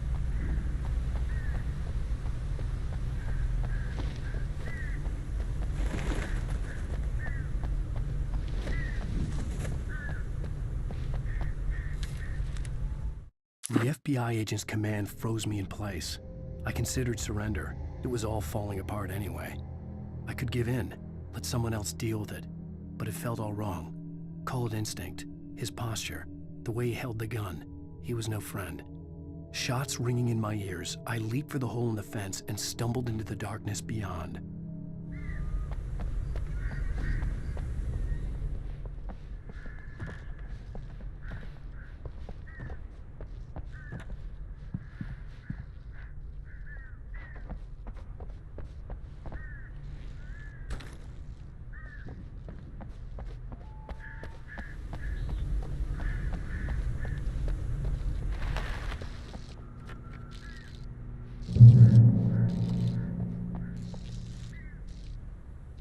I had to find the key to the garage. A story is not a machine that does what you tell it. A story is a beast with a life of its own. You can create it, shape it, but as the story grows, it starts wanting things of its own. Change one thing and you set off a chain reaction of events that spreads through the whole thing. The characters have to be true to themselves. The events need to follow a logic that fits the story. A single flaw and the magic is gone. The story dies. Alice dies. You can find yourself.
kidnapper. You son of a bitch! Where's my wife? Enough horseplay, Wake. You deliver the manuscript, and you can have your woman back. Simple as that. I don't... Listen. I'm gonna need time to finish it. I still need to write the ending. I need a week. It's not done? I need a week. 2 days. The old Bright Falls coal mine is nearby. You can find it easy, city boy. The main building, there at noon. You bring the manuscript, you'll get your wife. Not, well, get me? Yes, I get you.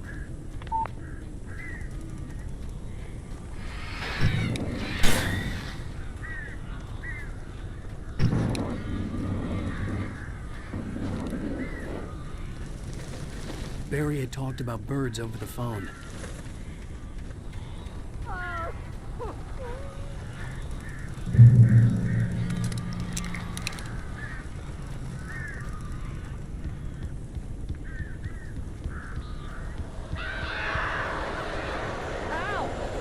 I am so glad you're here. A couple of them got in here before I blocked the channel. This isn't normal. These birds are weird.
Hey, Al.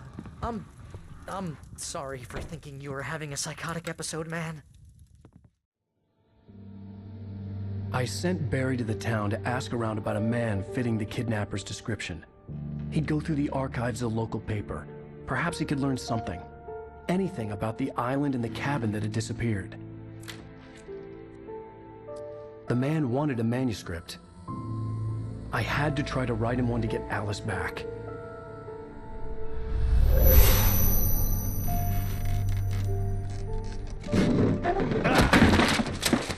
For me, the supernatural had always been nothing but a metaphor for the human psyche, a tool to use in writing fiction. Now, it was happening for real, and I couldn't put a single word on paper.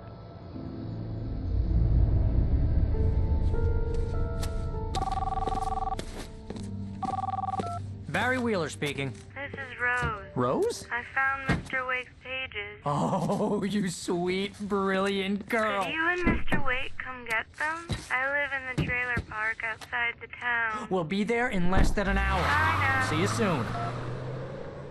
Have a great day. Hope you come back soon. Welcome to the Old Deer Diner. Good girl.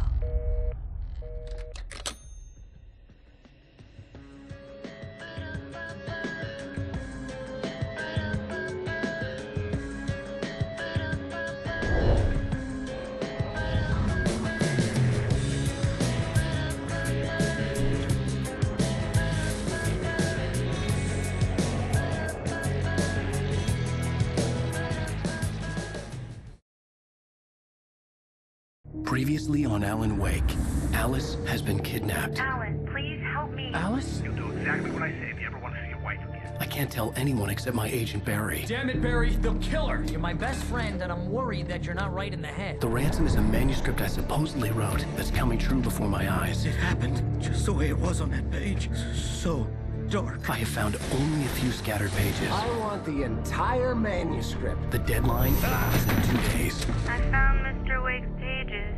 Good girl. How the hell did she get her hands on the manuscript anyway? I don't know. She's resourceful. I told you you were too hard on her. Listen, I found out all sorts of interesting stuff while I was digging around. Yeah. Mr. Wake, it's Sheriff Breaker. We have an FBI agent here, Agent Nightingale. FBI? He's anxious to see you. You'd better come to the station. Okay, I'll be right over, Sheriff. Let's make this quick, huh? Help you folks? Name's Randolph. I'm the manager. We're looking for Rose. Works as a waitress down at the diner? Rose, sure. Nice girl. Who wants to know? I'm Alan Wake. The writer, huh? I heard on the radio you were visiting. Well, I'll show you her trailer. That Rose, she's a nice girl. Always pays her rent on time. As I was saying, Al, I found all sorts of weird stuff from the local newspaper's archives. This place is crazy.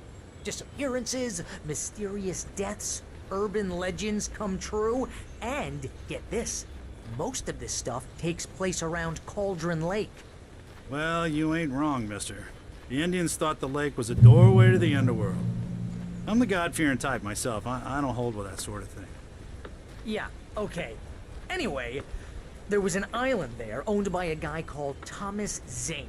Now, some of the articles I found about him make him out to be a famous writer, but I ran a bunch of searches, couldn't find a single thing he wrote. Zane was heavily into diving, so much so that the place came to be called Diver's Isle. But the volcano under the lake erupted in 1970, and Zane went down with the island. Yeah, how about that? It was there in the morning, as if it had fallen from the sky. But it would take a tornado to lift something like that. We're damn lucky it didn't crush any of the trailers.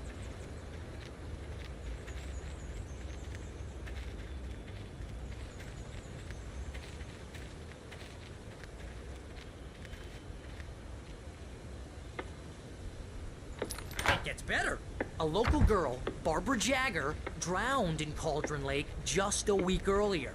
They were lovers. Sure, Jagger's a local spook story. The Scratching Hag. Comes for you in the dark. Childish stuff like that.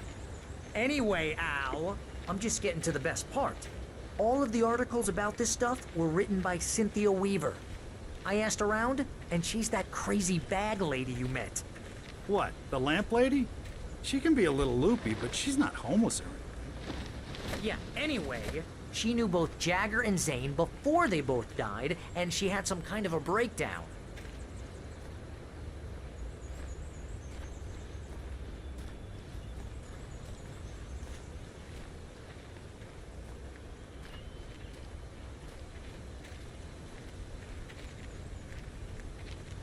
Well, mister, this here's Rose's trailer. You mind me asking what you want with her? We're just here to talk to her, pal.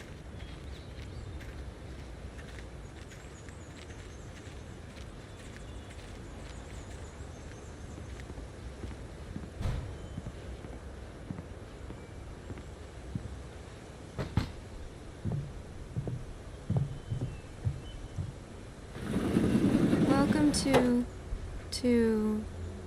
Oh dear. Mr. Wake. I'm so glad you're here. Rose, you have my manuscript? Oh. Oh, yes. Yes. Please, come in. Hey, this is really good. Rose, Yes, my manuscript. I really need it. I understand. I know what you need. A muse to inspire you. Oh, for Barry. She doesn't have anything. Yeah, hey, Al? Al, what's... Oh... Barry! What? What?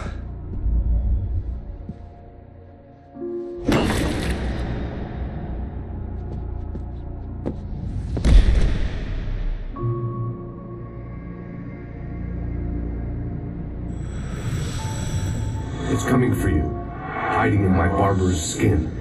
I'm too weak to stop it. You must turn the lights on. I promised I'd come visit you and your lovely wife. You must finish what you started.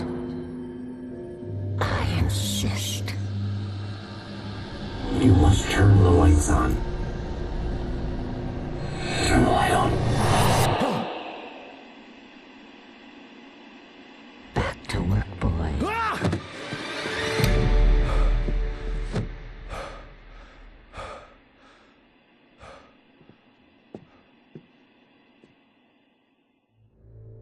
I felt nauseous, hungover. Only anger kept me going.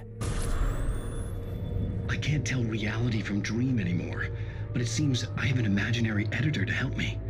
She's an old woman in a funeral dress. I call her Barbara Jagger. She's very strict. I'm writing faster and faster. My manuscript is being heavily revised. The edits are getting very aggressive, and each day there's less of me and more of her. I hate it, but I know she's right.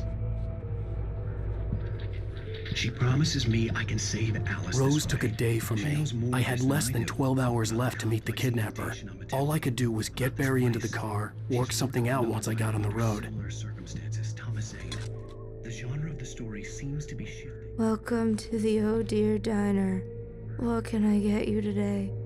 Coffee? I couldn't work up much hate for Rose. Something had used her to get to me and left its mark. First refill is free. Milk and sugar on the counter there. Would you like to hear today's specials? Thank you. A nice day.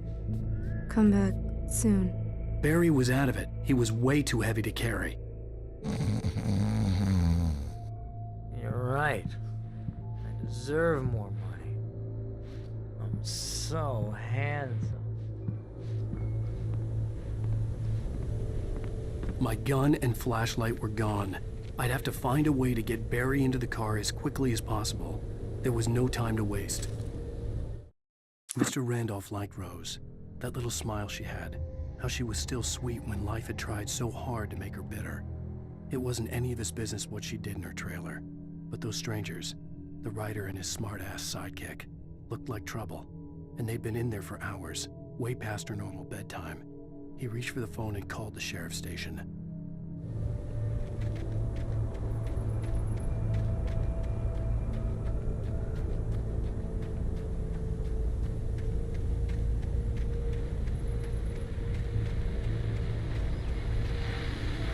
I just stepped outside to catch a breath of fresh air. Let me tell you, the weather's getting heavy. Nights like this make me especially glad I'm here talking to you and not home in bed. Once the weather takes a turn like this, I can't sleep at all.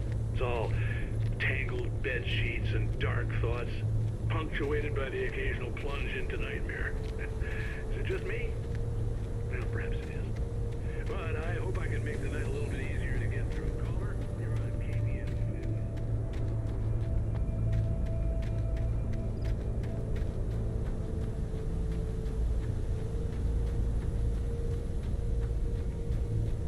Oh, you're gonna get it now. God knows what you've done to that poor girl. This is Agent Nightingale, FBI! Get him up, Hemingway! You're under arrest! You move a muscle, I'll unload right in your goddamn face! Stay right where you are, Slane!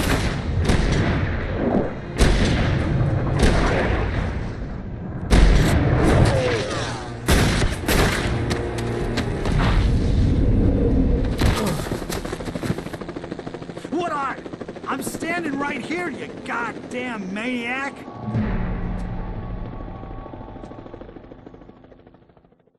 I hated to leave Barry behind, but there was no way I'd miss my appointment with the kidnapper. Give it up, Mr. Wake! Come on!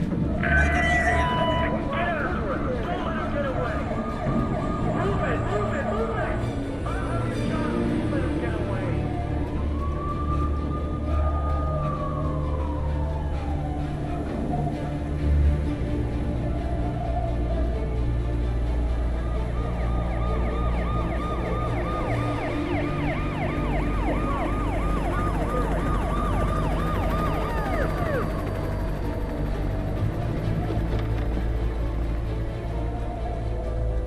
There he is!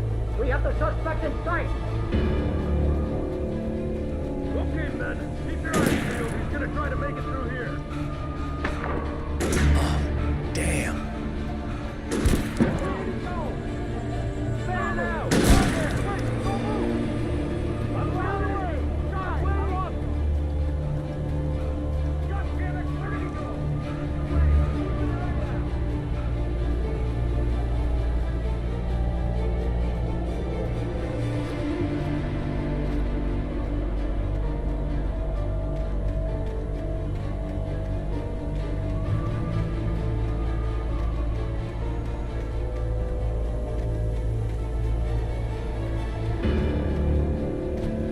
He's gone! Come on, guys! We need to head him off! For decades, the darkness that wore Barbara Jagger's skin slept fitfully in the dark place that was its home and prison. It was hungry and in pain. It dreamed of its nights of glory when the poet's writing had called it from the depths and given it a brief, terrible taste of power and freedom. The rock stars had stirred it from the deep sleep the poet had sunk it back to in the end. When it sensed the writer on the ferry, it opened its eyes.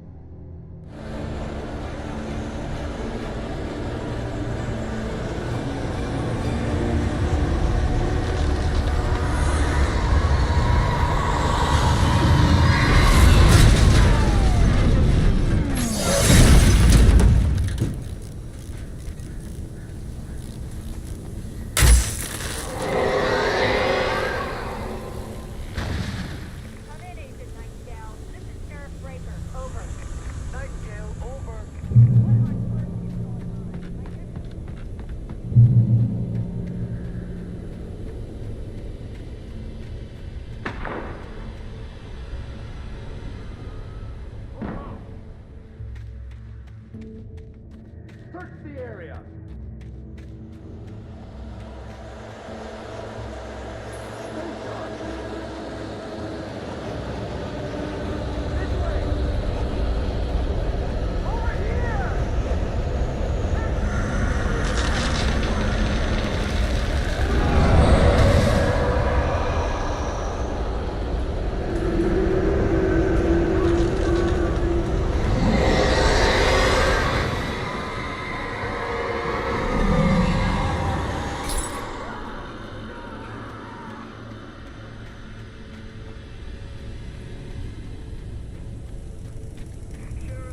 This horror was everywhere I went, circling me.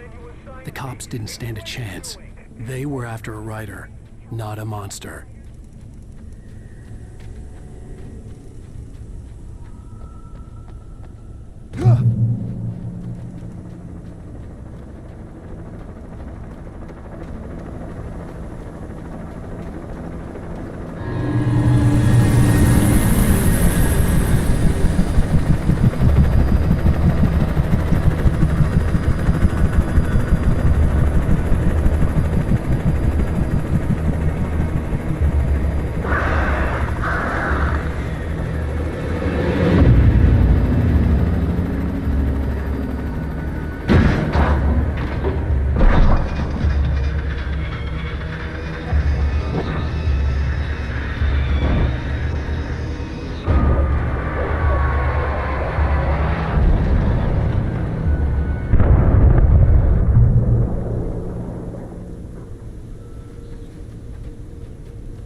This is Jane. Mulligan, Thornton, come in. Over.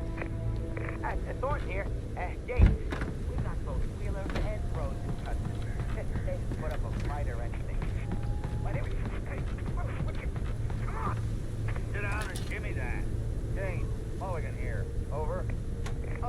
Go ahead, Mulligan. Over. We got Wheeler and Rose here. Wheeler's drunk or hopped up on something. Speaking of which, that Fed had a pretty distinctive whip load of scotch about him, you know what I mean? Over. I don't have anything on that, Deputy Mulligan. Over. Well, whatever. Anyway, Rose is good. I imagined that the broadcast tower in the distance was part of the local radio station. Maine seemed like a decent guy. Perhaps he could give me directions to the coal mine.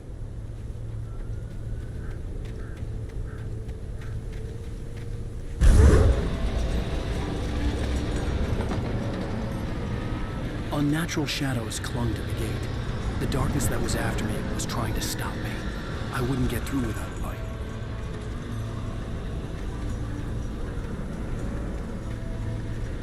There was no power to the searchlight.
It took me a moment to recognize the flashbang grenades.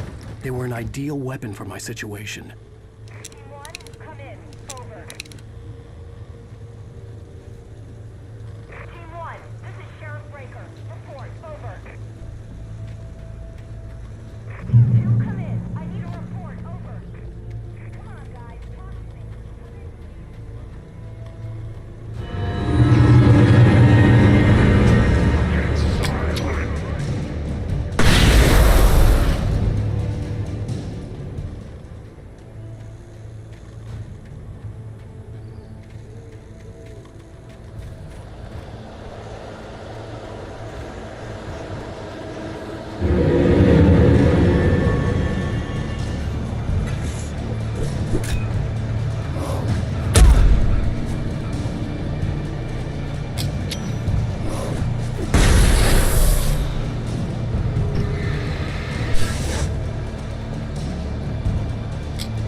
And here's another call.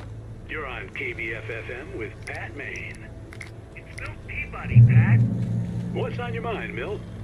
Well, I live near the trailer park, Pat, and there's a big ruckus going on over there.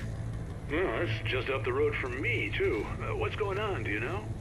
I don't know, but there's a bunch of police cars there, lots of sirens, a helicopter buzzing around, and I think I heard some gunshots. Gunshots? Yes, sir, like from a pistol.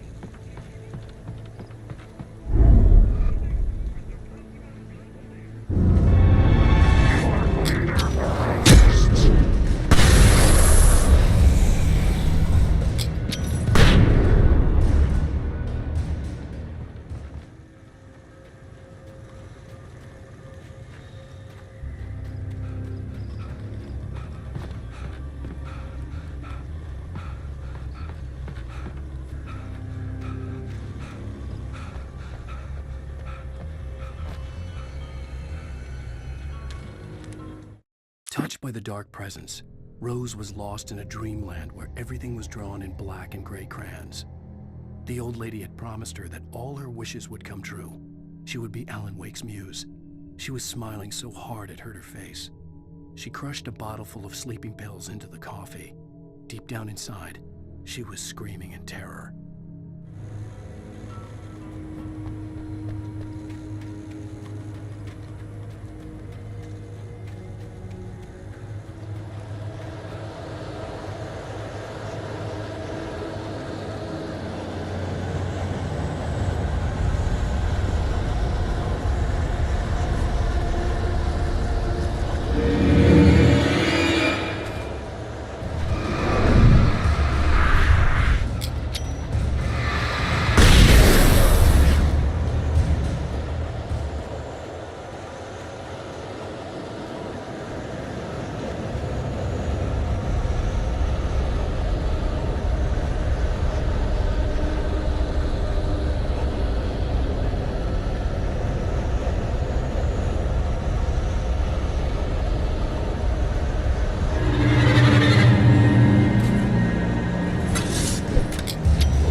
I hope Maine could lend me a car to get to the coal mine.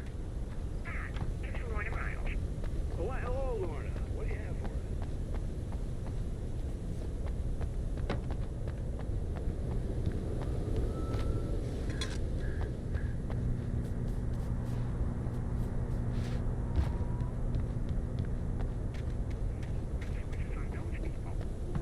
Well, Message ran sort themselves out.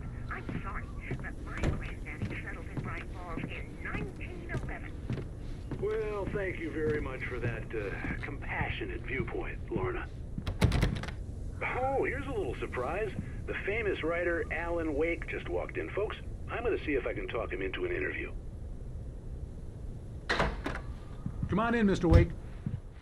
Oh, I'm so glad you could find the time to do this, Mr. Wake. Nowhere to run now, Dan Brown. You back away from me. Don't hurt her. Whoa. Everyone calm down. Put the gun down. We're all friends here, right? Cool your jets, Nightingale. We got him. Judas Priest! What the hell's the matter with you? There's a civilian in there.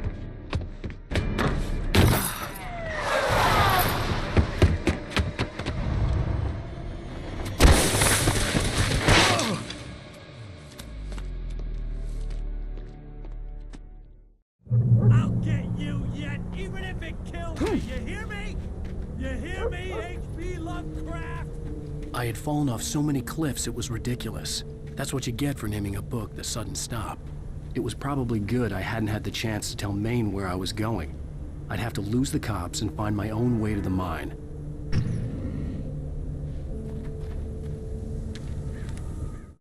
Nightingale stared through the broken studio window into the dark woods. He turned around, started to walk out, but Maine grabbed his arm. "Young man, you almost shot me. You don't shoot off rounds at people like that. What's the matter with you?" Nightingale shook his arm free, marched out. His cheeks burned with rage and humiliation.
was no sensible reason for the power company work lights to be here. It was almost as if they'd been left for someone like me to use.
Hello? The most stubborn man I've ever met. Alice? Alice? Alan. Alan. I'm so afraid. He keeps me in the dark. Please help me. I look at you, Alan, and it's not you. Something else. Looking out from behind your eyes. Alice, I'm here. I'm so alone here. It's all gonna go to hell. You need to be careful. Cooperate. The connection had been terrible, but that wasn't the only thing that hadn't been right with the call. She sounded wrong somehow, but she had called me.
The pipe wrenched itself loose from the bridge's steel framework. Wrapped in darkness, it floated in midair, twitching. For a moment, I didn't understand what I was looking at. The heavy object lurched at me with impossible force. I threw myself out of the way, but just barely. When I turned my flashlight on it, it shook in a dark rage before it flew at me again.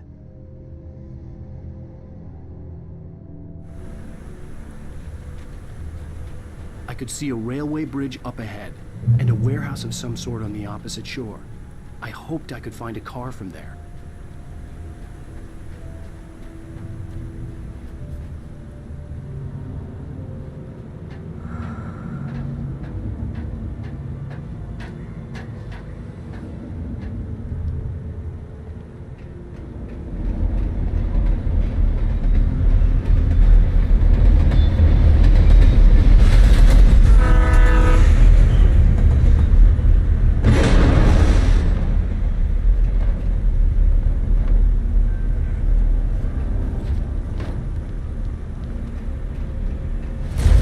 That was pursuing me was growing stronger, and it was taking over everything in its path.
Slammed the door shut right in his smug face. He pleaded for me to open the door. True to form, the asshole actually thought I would obey. I had no sympathy left, no guilt either, not for him. I took a moment to savor the scream. I bet I had a smile on my face. It was all that I had time for. The dark presence was inside the lodge with me. As a teenager, just starting to get interested in writing, Stephen King had been a source of inspiration to me. I thought about all the inanimate objects that had come to life in his books. No one is safe in a good horror story. Certainly not the protagonist. That's what makes them fun. This was anything but. The darkness could possess anything, and it was getting closer.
take the facts of our existence for granted, unaware that they are merely a thin veneer of desperate self-delusion, covering a vast cosmos of madness and horror.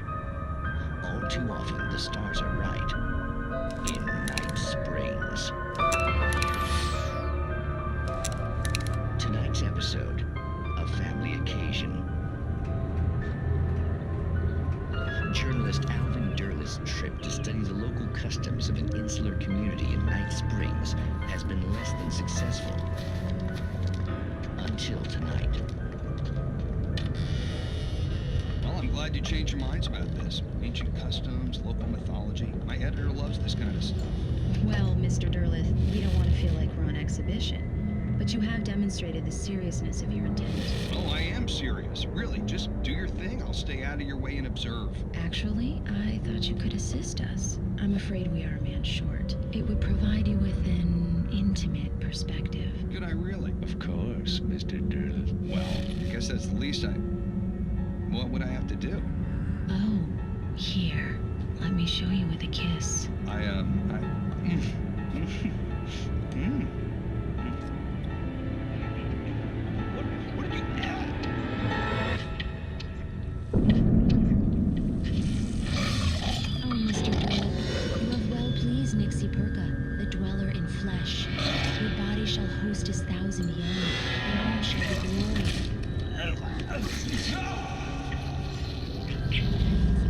Shh, darling. Be calm. Shh.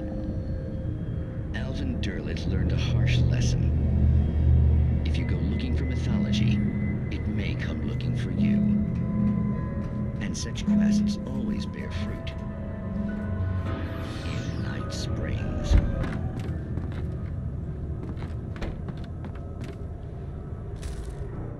The darkness surged towards me, sucking everything loose from the ground into its depths, tugging at my clothes. I saw the flare the kidnapper had dropped and threw myself towards it just as I felt my feet leave the ground. The darkness embraced me with the force of a tornado. Somehow I managed to light the flare. The darkness roared and cast me away. I fell toward the dark waters of the lake far below.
never been this glad to see the sunrise. I had a couple of hours to get to the coal mine.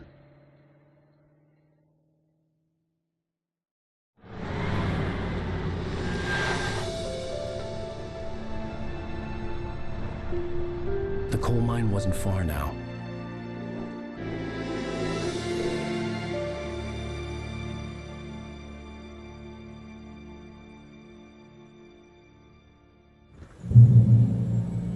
Today, I would meet the kidnapper, and he would give me Alice. I wouldn't give him any other choice. A drowning man will clutch at a straw.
This is Pat Main, and you're listening to KBF-FM. Folks, I want to apologize for kind of abandoning you to that looping music track last night, but I was detained.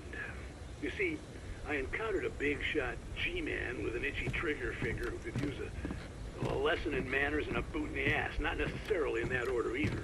Now, folks, I know I'm not being very informative here, and I apologize for that.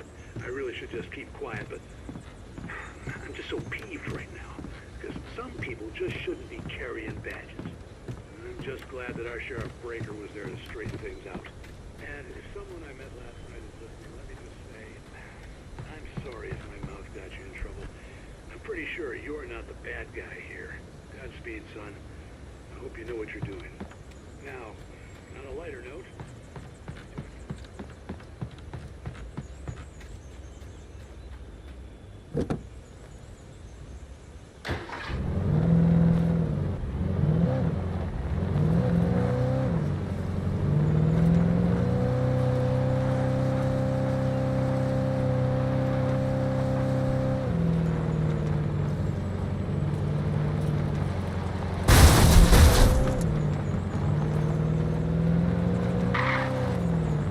I was early.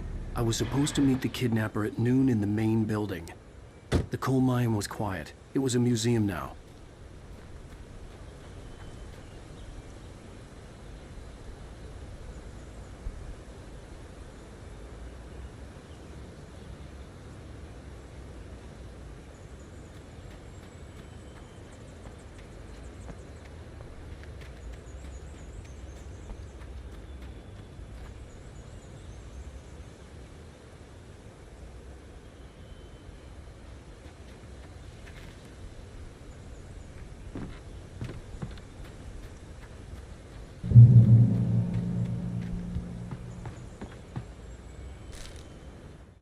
With Nightingale gone and the night wind blowing in through the broken studio window, Maine stared at Sarah.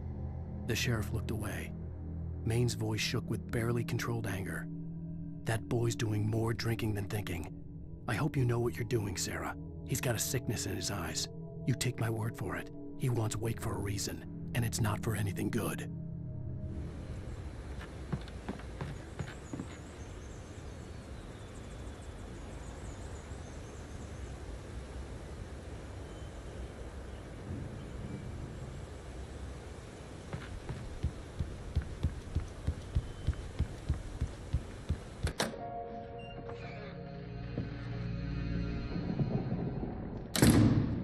I didn't want to go outside.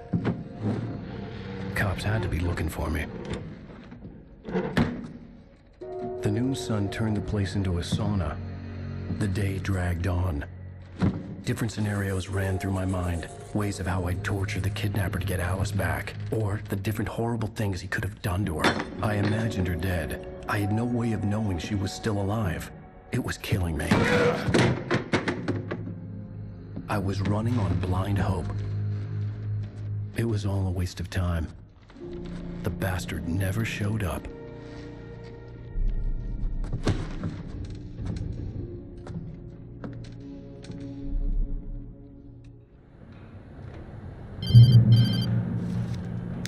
Wake! Where the hell are you? Change of plans.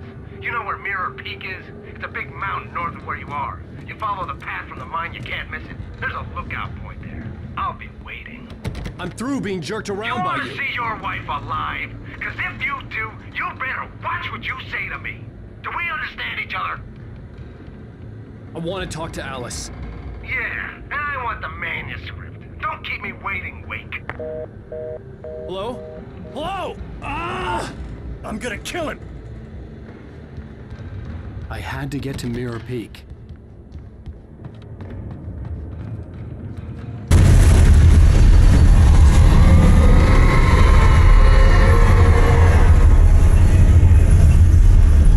It was close, maybe closer than ever before.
Thomas Zane fell for Barbara Jagger, it happened fast.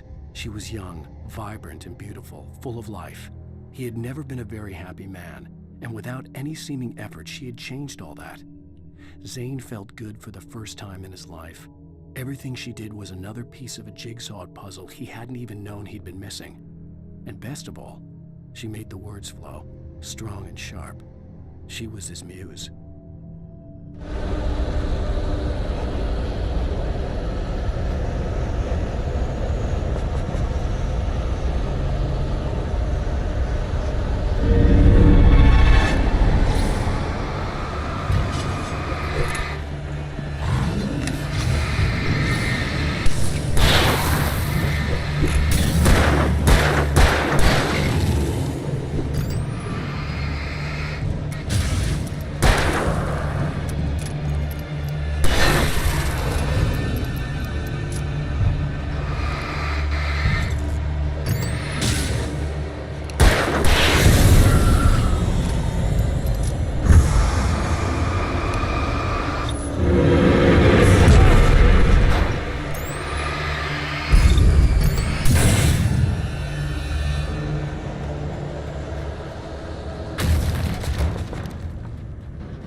The hillside ahead was to go through the building. I had to find a way to avoid electrocution.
Some of the Taken retained echoes of their former selves, but these were just the nerve twitches of a dead thing.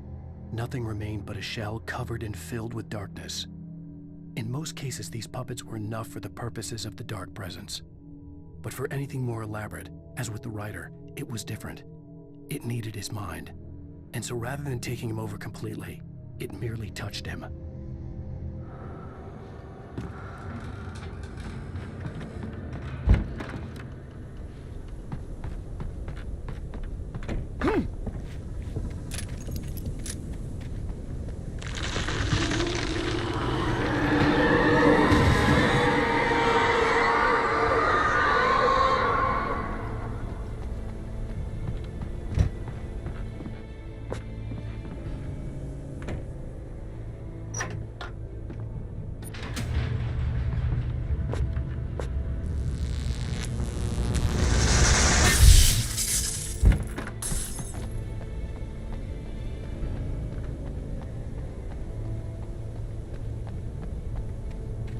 There was no way the flashbang grenades were standard power company equipment.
I stared through the bars of the jail cell. Barry stood behind me, swaying on his feet, looking as ill as I felt. Agent Nightingale stood on the other side of the bars with Sheriff Breaker. Nightingale had a stack of manuscript pages in his hand. He seemed unhinged as he gloated.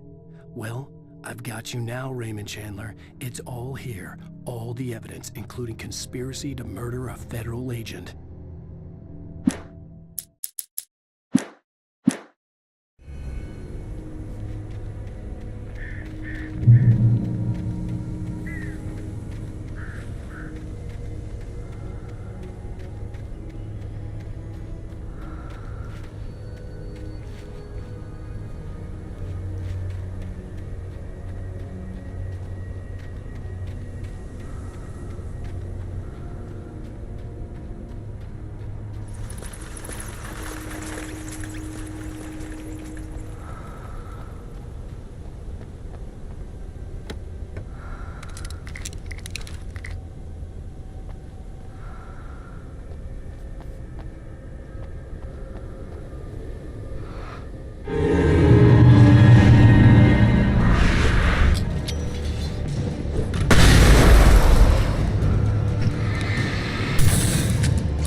I had no real plan. I was going to give the kidnapper all the manuscript pages I had for Alice. If that wasn't enough, I'd hold him at gunpoint and make him talk.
dark presence was moving ahead of me in the same direction I was going. A cold feeling settled itself in the pit of my stomach.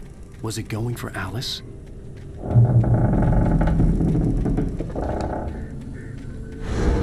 The graveyard shift may cause cancer.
The place was dead, a ghost town.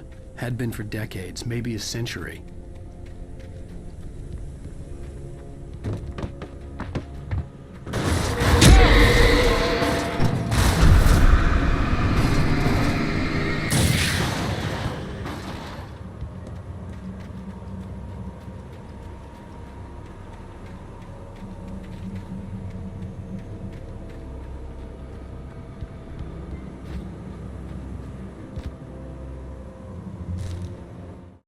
Things were never as simple in real life as in fiction.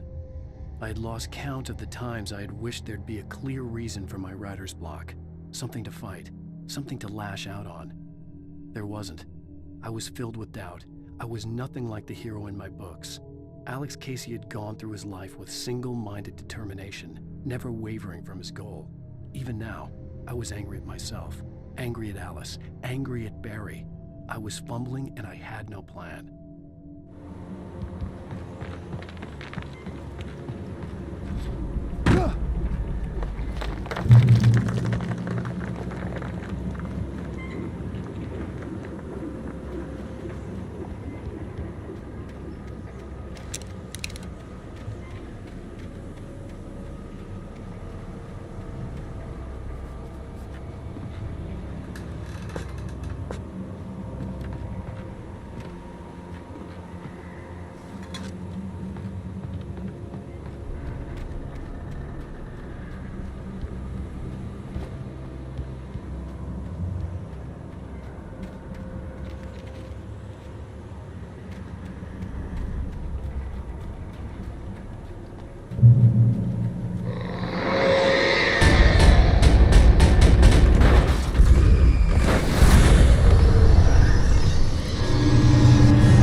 outside of writing is a struggle. I feel ill. I managed to make my way downstairs. There's a shoebox filled with books and papers by Thomas Zane. It's very hard to focus, but I managed to read some of it. He's a poet, and a good one. He writes of muses and creators summoning fabulous things from a magic lake, using his powers to shape the world of a realm of gods and dreams and demons, dark things that wait for a chance to slip through, wearing the flesh of men as disguise. Zane writes about himself, his girlfriend being taken over by a dark presence, about growing scared of the lake. Zane believes it's a mirror to the gaping void of darkness above, where some Lovecraftian presence lurks. I crawl back upstairs. I'll borrow these things for my story. They ring true. They fit.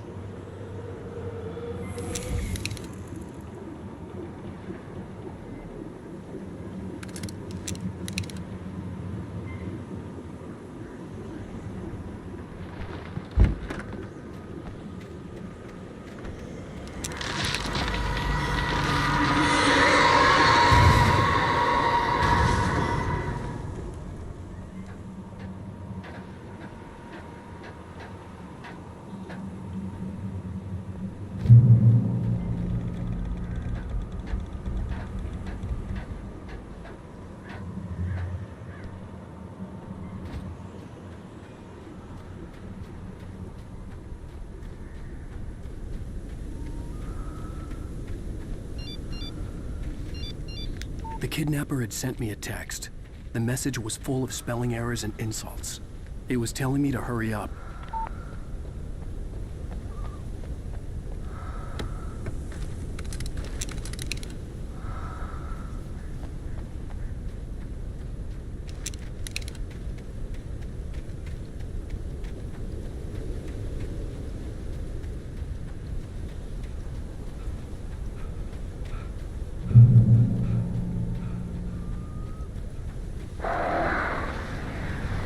Birds.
Birds.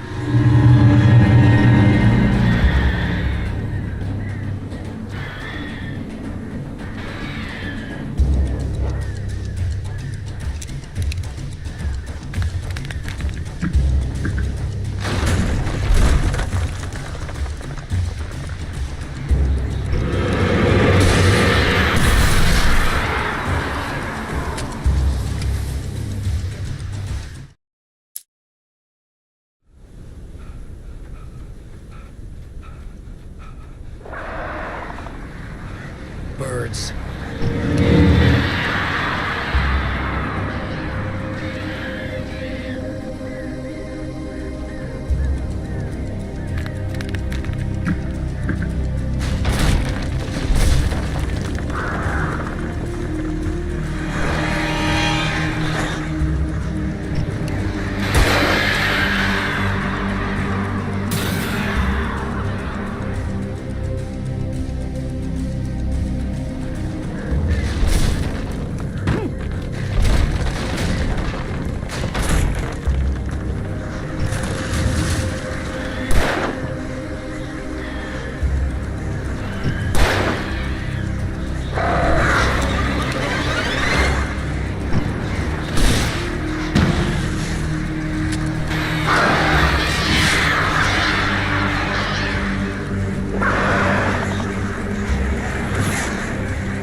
stabbed at my brain.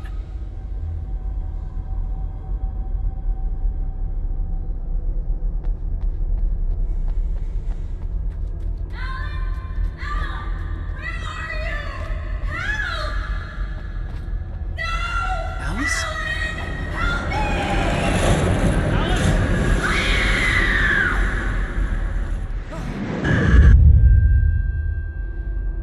I'm losing it. I gotta get out of here. The hunters were big, thick-set men, confident and at home in the woods. They were feeling good, running on beer, ghost stories, and camaraderie late into the night. It did them no good, as they were taken by the dark presence, sucked deep into a darkness far worse than any ghost story they ever told or heard.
I'd have to make my way up this mine shaft in order to go on. Maybe the machinery could help me with that.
Lightning flashed behind the windows of Cauldron Lake Lodge. Tor Anderson laughed and held the steel hammer above his head. Nurse Sinclair was trying to calm him down without success. Tor grinned madly and shouted, "My hammer's up. Here's a friendly poke from Molnir, wench."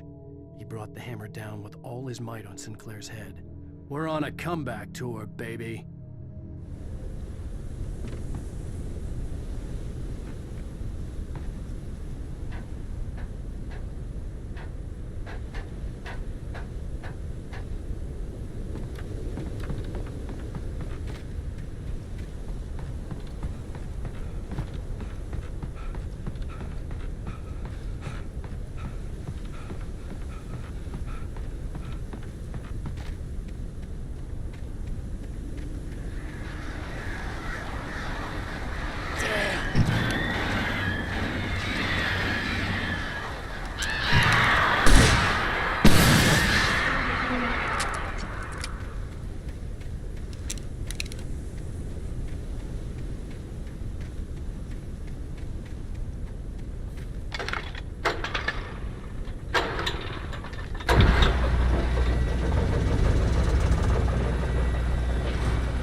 Mott had checked all of Stucky's rental cabins.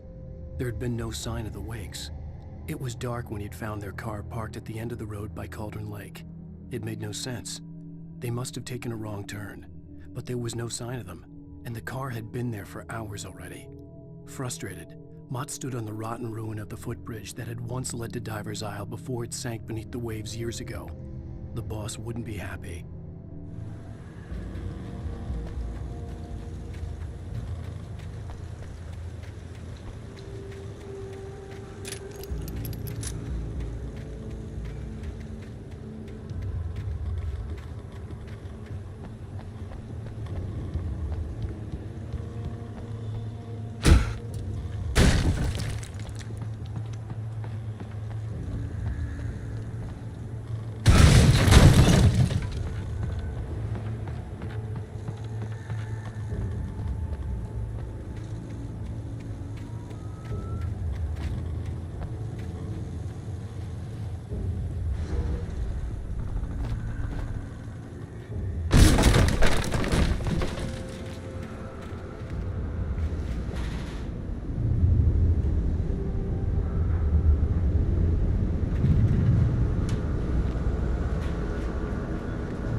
I thought I could make out the spot where the island and the cabin had been. There was a light near it. It had to be a boat.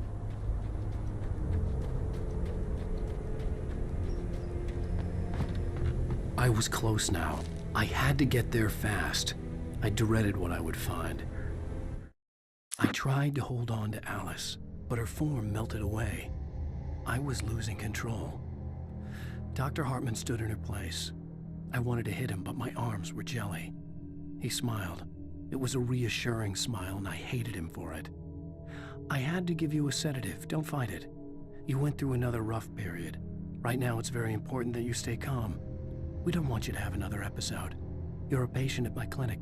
Have been for a while now.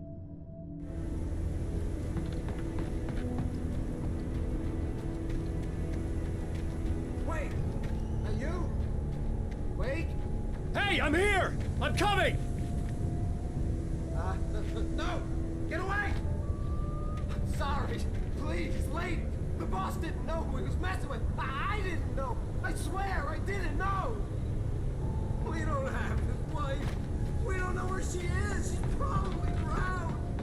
We just said we had her to make a play ball. You see? They got it writing for us. Please. Please. Oh.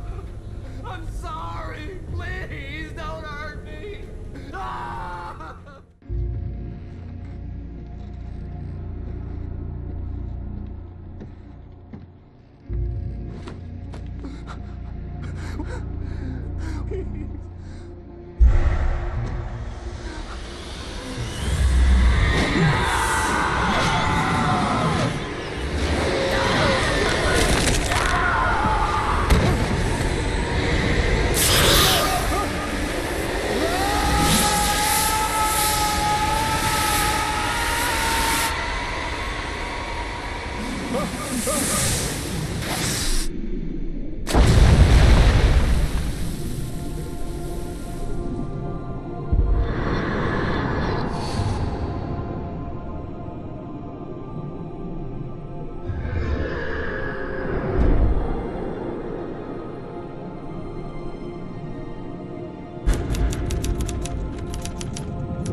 Previously on Alan Wake, I'm hunted by the law. Sheriff, Wake's running.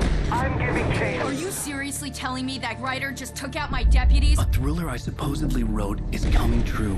The genre of the story seems to be shifting. It's turning into a horror story. I was told that Alice had been kidnapped, but that was a lie. We don't have his wife. We don't know where she is. Her purported kidnapper was eaten up by the dark presence before it attacked me.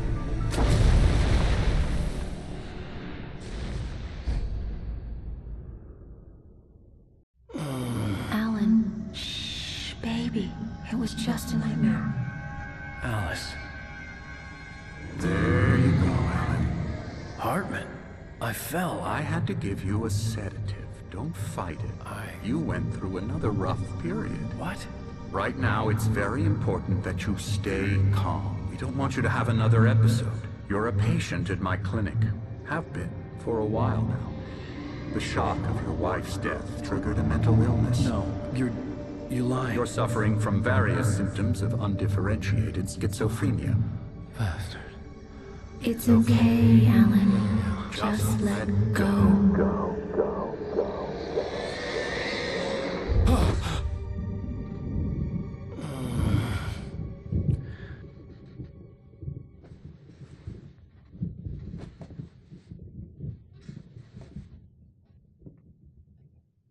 I felt groggy.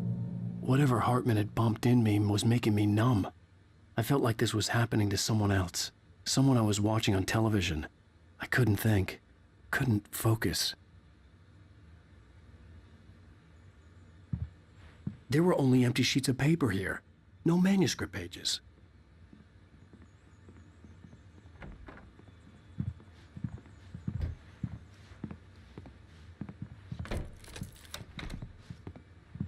Good evening, Alan. Are we feeling better now? Feeling calm? Yeah. I see you brought your pet gorilla with you. So sure, I'm calm. I get the message. Loud and clear. Why, right. That's the spirit. You're being very brave, Alan. I understand you're confused. I would be more concerned if you weren't suspicious of me. I don't blame you for it. Big of you. Now, why don't you come with me? We'll reacquaint you with my clinic and go over everything you might have forgotten. Little walk and some fresh air? Yes, it will do you good. This corridor is for patients. Most of them aren't here right now. Jack took them out for a fishing trip, except for the ones who are particularly vulnerable, of course. I encourage creativity as a part of the recovery process here at Cauldron Lake Lodge. I specialize in treating artists. I bet you do. Splendid, Alan. I honestly believe we can get this thing under control if we work together. This way, Alan.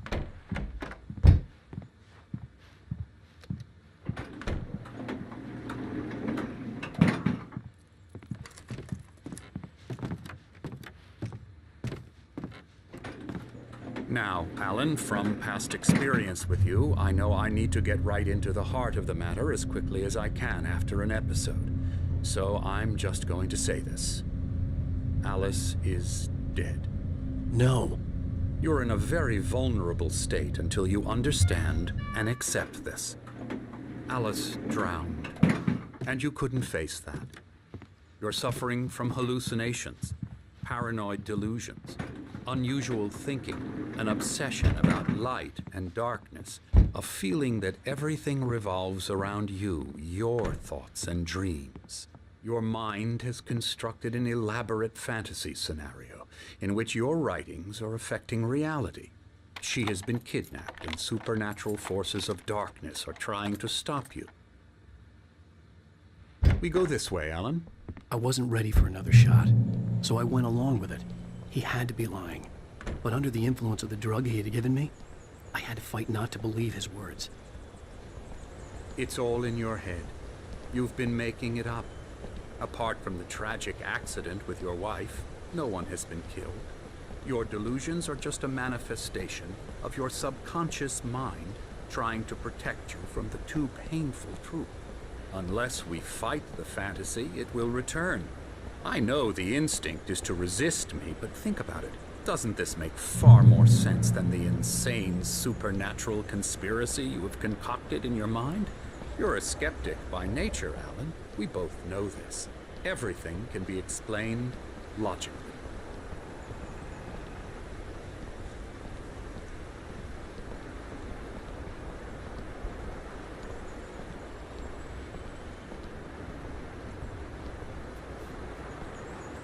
I never get tired of this view. Very inspiring, isn't it? Cauldron Lake spread below us. I could see Mirror Peak on the other side of the lake.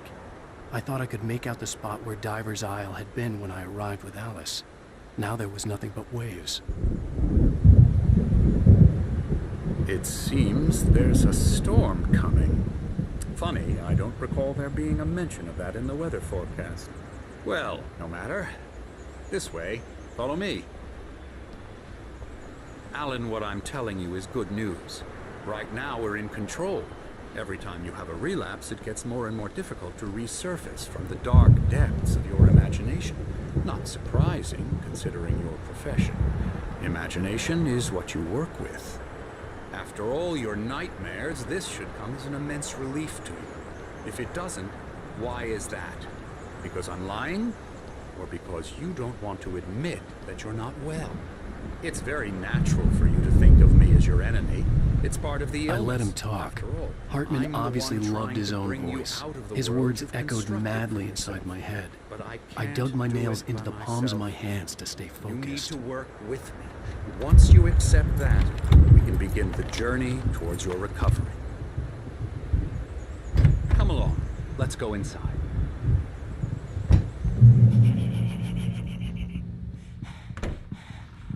Here's the entrance to the office wing. That's for staff only.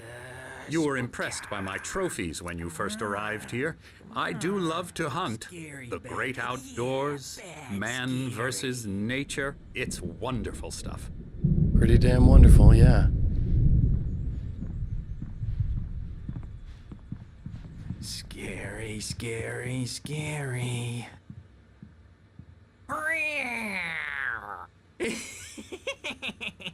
Emerson.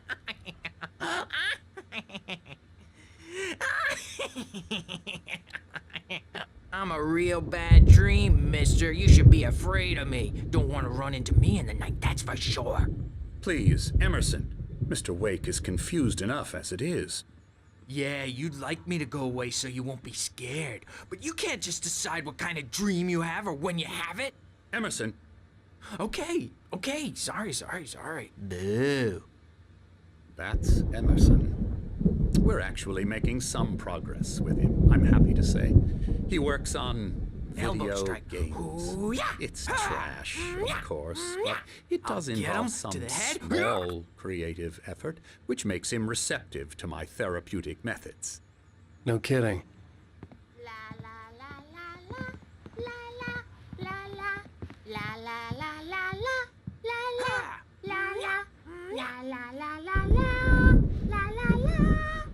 Now, you might have noticed the typewriter in your room. You've been writing as a part of the therapy. As soon as you feel up to it, you should continue.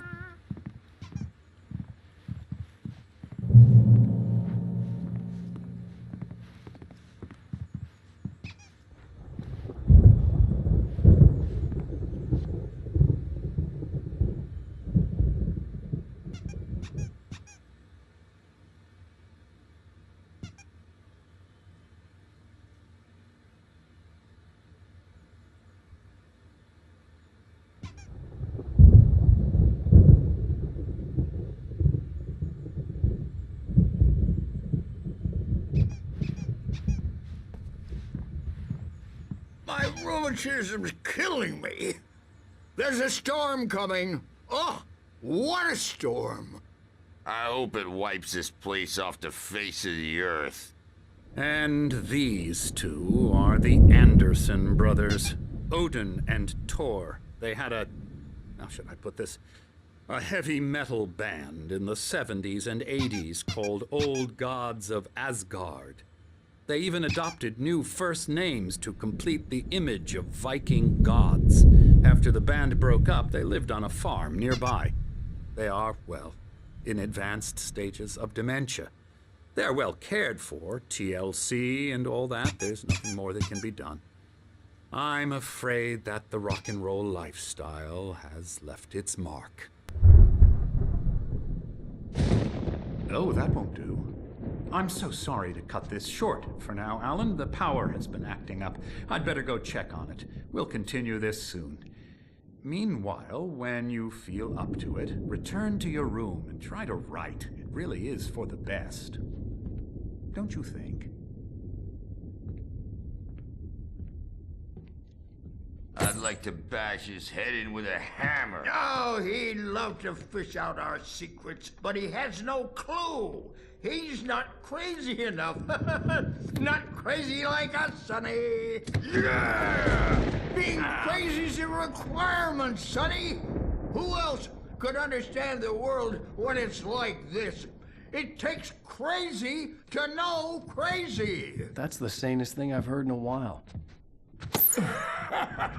Zane! You're all right, Tom. Hey, we like him, don't we, bro? He's got to go to the farm. The Anderson farm. Valhalla! We wrote it all down, lest we forget. A crash course. All you need to know to get your head right. You need to find the message. Here, Sonny, here's something for you. Gave me a rash, but I kept it safe from these bastards. Zane could feel the poems, taking form, shaping things. As he experimented, he imagined he could almost feel the power surging through the keys of the typewriter. It exhilarated him. But there was fear, too. If not for his young assistant Emil, he would have given it up. But Emil convinced him otherwise. He, too, had a way with words. My head was clearing up, or according to Hartman, I was sinking back into the fantasy. I was convinced he was lying to me about everything. Crazy or not, the Andersons made more sense. Tom, you got any booze on you? Yeah, no. We have a stash of the special stuff at the farm. Our own formula. Local ingredients. Medicine clears your head right up. Makes you remember like moonbeams on the brain. Oh, I just noticed. Leather patches on the elbows? That's not very rock and roll. Tom just lost is all. Baba Yaga got to him too, the damn witch. She used us all.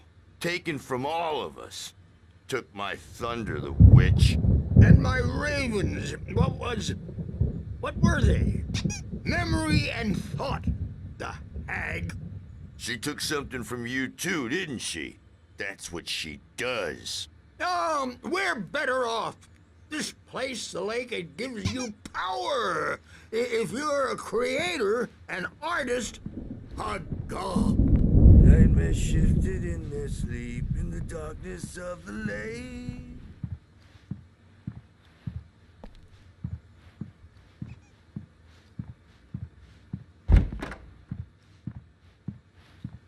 I'm a bad dream, and you can't wake up. You can't hurt a nightmare because all dreams are only imagination.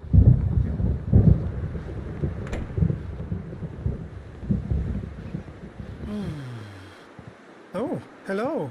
I've painted you. Okay. I was just struck by inspiration a couple of days ago. Dr. Hartman wanted me to paint landscapes, and that's what I was doing. But now I've been doing these things, a lot of them. The images just keep coming. Dr. Hartman likes them. He has them in his office. Yeah? He's very proud of me. He says I'm getting much better. I think I'm getting better. Well, I guess I'd better start wrapping this up. The storm is almost here. Look at that. I'd hate to be out there tonight. And the writers won't shut up either because they have feelings too. And I have to listen to them because they're not scared of me. And everyone.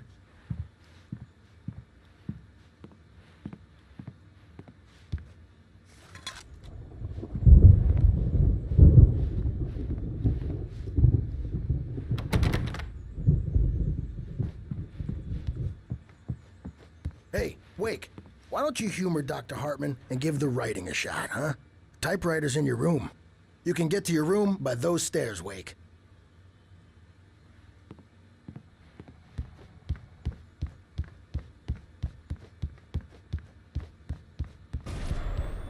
Something's wrong. I'm not myself. It's hard to think. There's a shadow inside my head. I can only focus on writing. Everything else is a blur. I'm trapped in this cabin. Have been for days, but it's always dark outside. My editor is real. I saw her again. She's not human. It's not human. A dark presence is wearing the old woman's face. She was covered in clinging shadows. There's a hole in her chest where her heart should be. I think I've made a horrible mistake. Hartman had mentioned that the power had been acting up. Maybe that was the reason for the generator and the work light on the balcony. The generator hadn't been activated, and there was no key.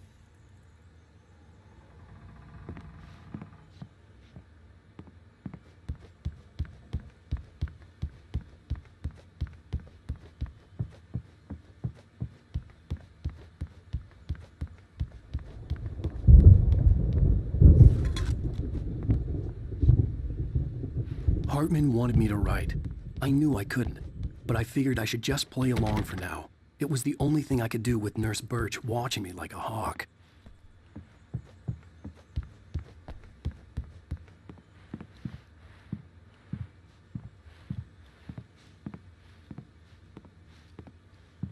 The white glare of the blank page in front of me hurt my eyes. My hands began to shake uncontrollably. Everybody, calm down. Put that down. Bert, I need help. Hey, Wake, you stay here. I'm gonna go see what's up. You just keep doing what you're doing. Be cool, okay?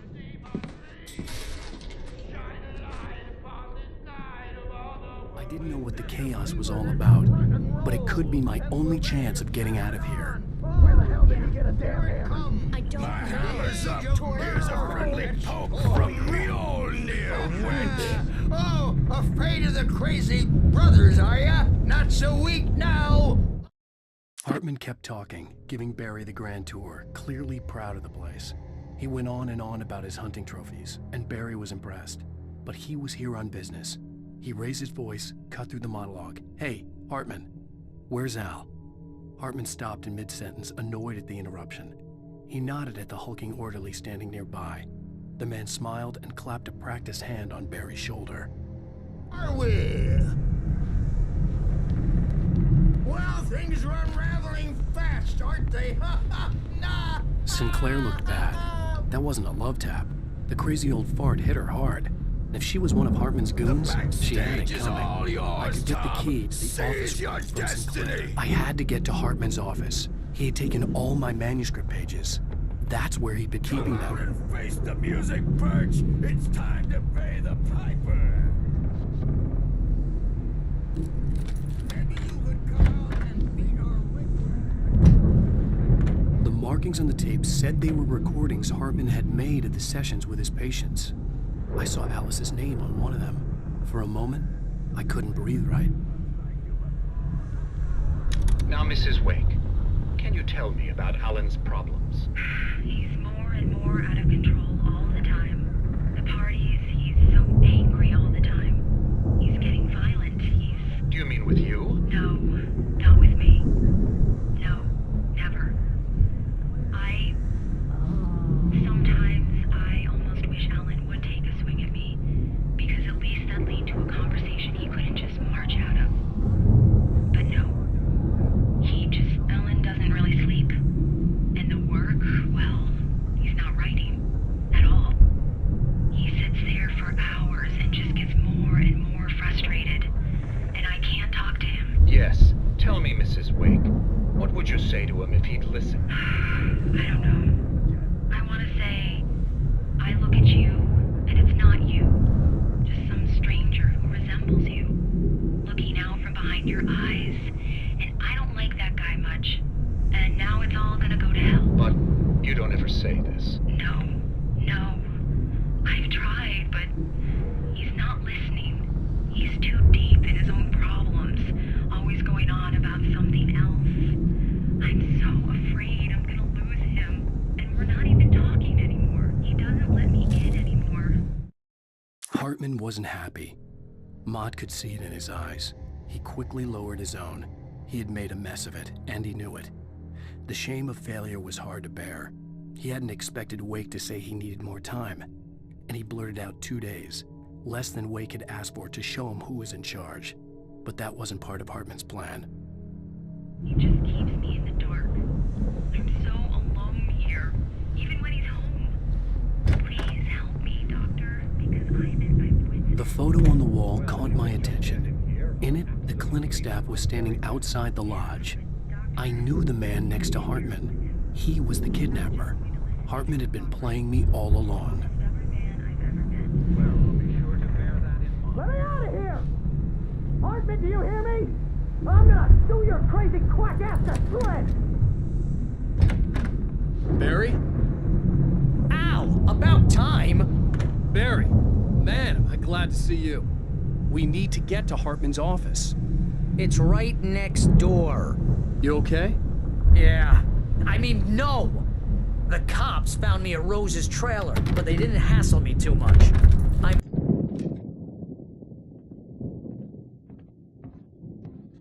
These were all the pages I had on me. And more.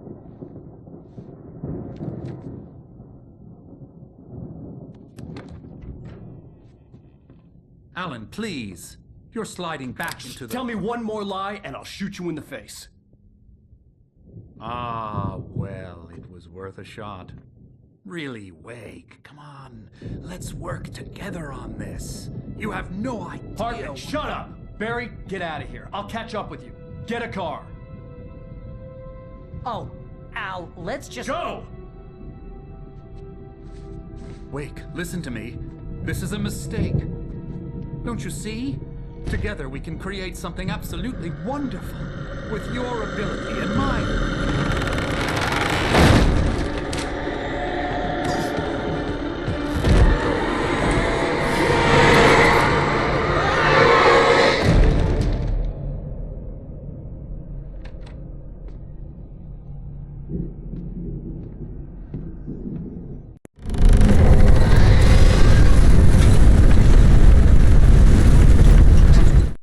Hartman followed the fall of Alan Wake with his binoculars.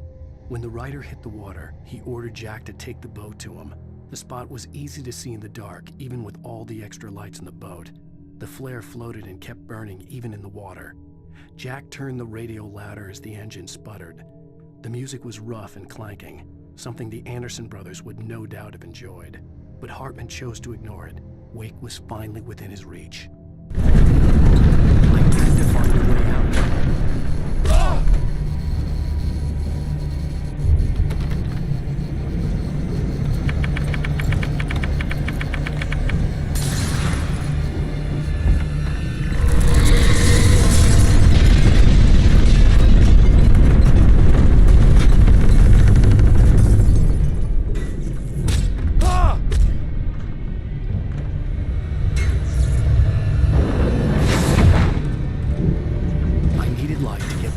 Bookshelves out of my way.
Hartman knew he was no creator. He had no ambitions on that front, and he certainly didn't want to end up like every artist he had worked with here, damaged in ways that were hard to describe, or worse. It was enough for Hartman to maintain creative control and provide direction, to be a producer. That was what most of these people were in need of anyway. Of course, suitable subjects were few and far in between.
Barry, I don't have a light.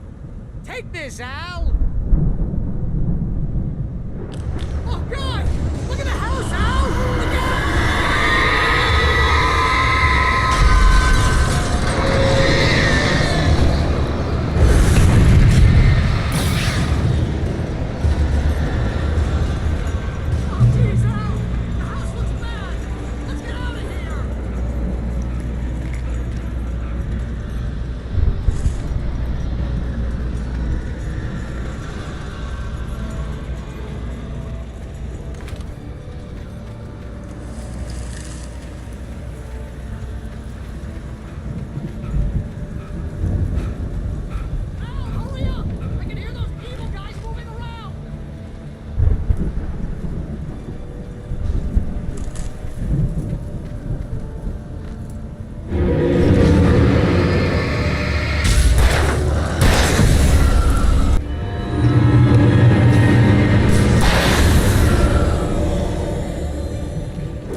stared at the Viking paraphernalia that littered the area surrounding an unlikely centerpiece. A full-size stage complete with an impressive sound system with all the trimmings, including a dragon. It took a special kind of crazy to build something like this in a remote field. When the sky split open with a deafening boom and the music started blasting, it felt strangely appropriate.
Mott knew that Wake was smarter than him.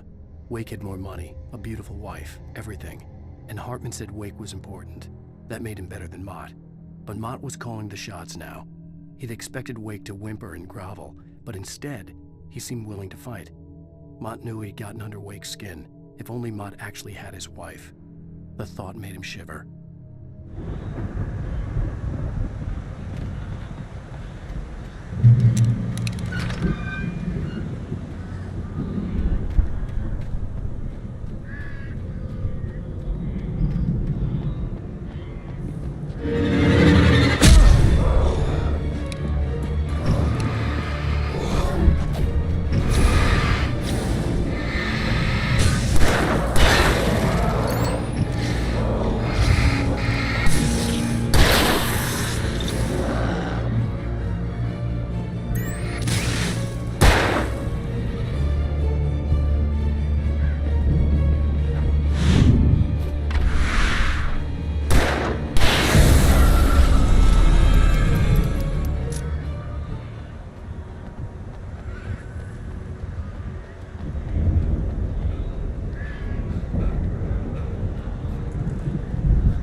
was just glad he had survived the fall.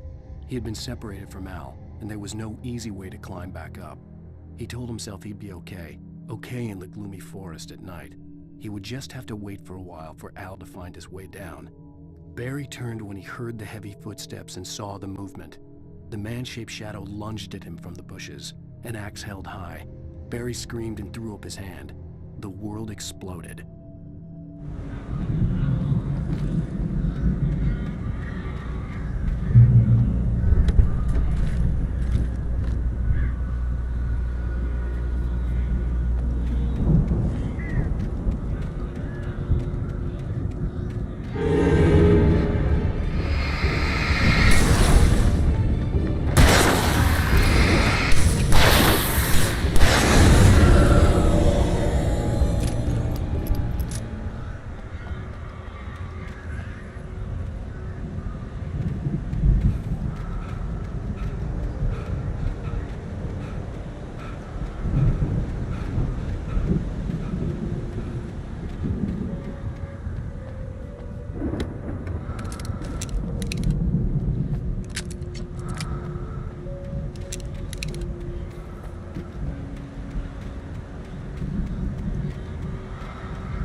Hartman watched as Wake's features slackened. The man was bullheaded, no doubt. Even lying on the bed, he'd almost broken Hartman's nose the second time. But with a little time, he could break Wake down, give him proper direction. Wake was easily the most promising subject he'd had. Well, since Tom, really. "Sleep well, Alan," Hartman whispered with a smile. "Let me take care of you." He sniffed hard to clear his throbbing nose, swallowed blood, and barely tasted it.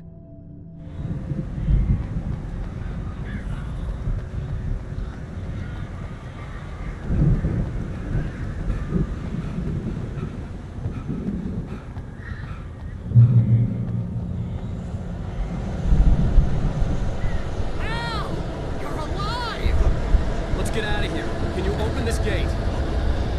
Maybe. Barry. Well, I slammed it shut when the nasty showed up, and the key fits kind of loose in the lock, so, I'll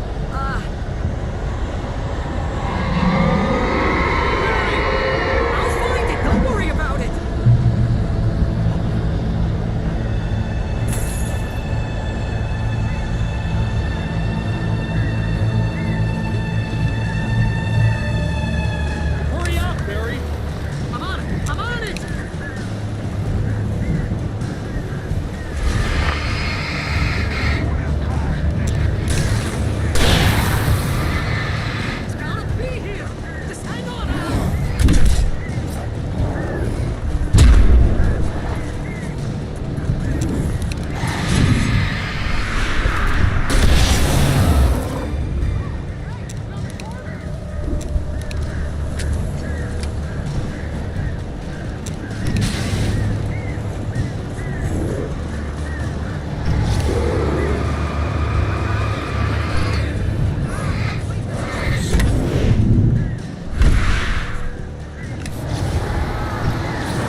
we're headed for the nearest "You're now leaving Bright Falls. Come back soon" sign. We're going to the Anderson farm. I knew you were gonna say something like that. You know what? You owe me big time for this. When this is through, if we make it, I don't care what anybody says, I'm done with darkness. You're gonna buy me a tanning bed as a gift, and I'm gonna live in it.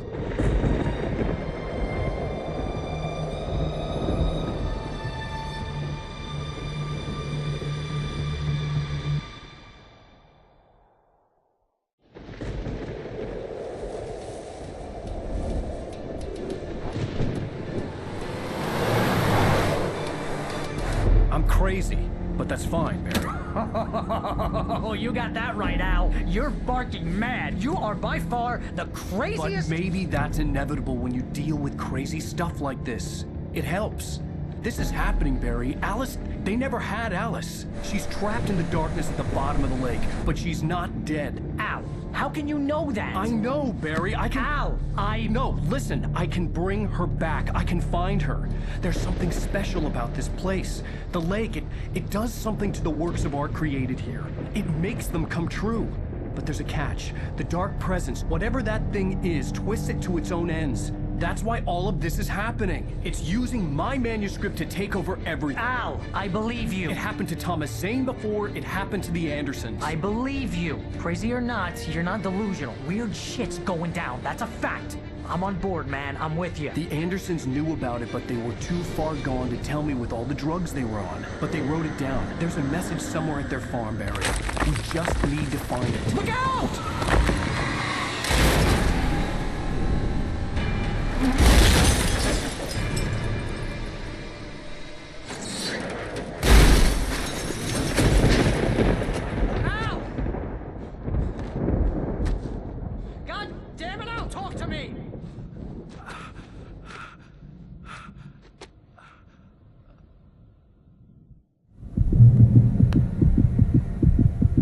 I had lost my gun in the crash.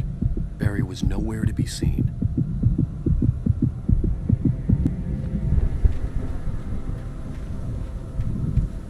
Barry! Barry! Oh, man, you're okay! Jeez, it's good to hear your voice!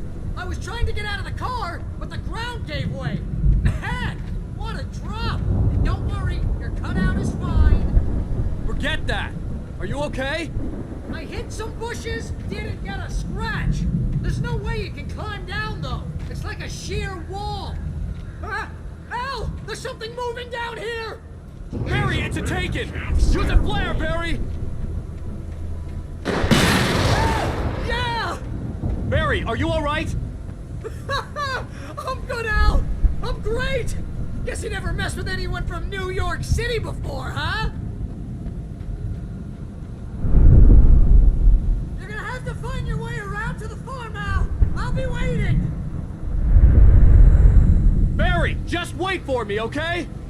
Al! I'm not staying here! It's suicide! I'm going to the farm! I'm gonna go ahead and secure the area! You can catch up! Don't worry about it! I'm on the case! Now he's Rambo.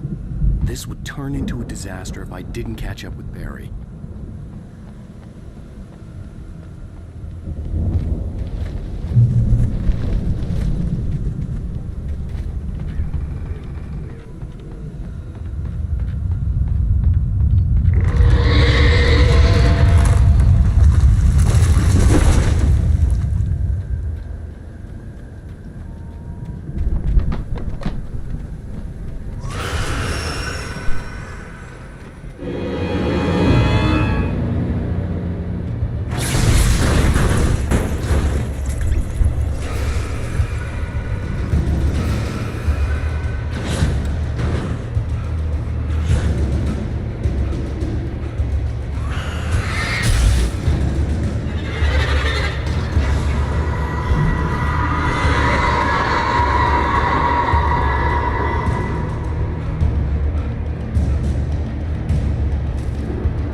When he stopped the car at the Anderson farm, Walter felt relieved. Oblivion was close at hand. The brothers wouldn't miss a jar of moonshine or two in the booby hatch. But then he saw the man on the porch, and he knew who it was. Driving for his life and knowing it was useless, he didn't realize he was crying until he couldn't see the road for the tears.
destroy them to get through.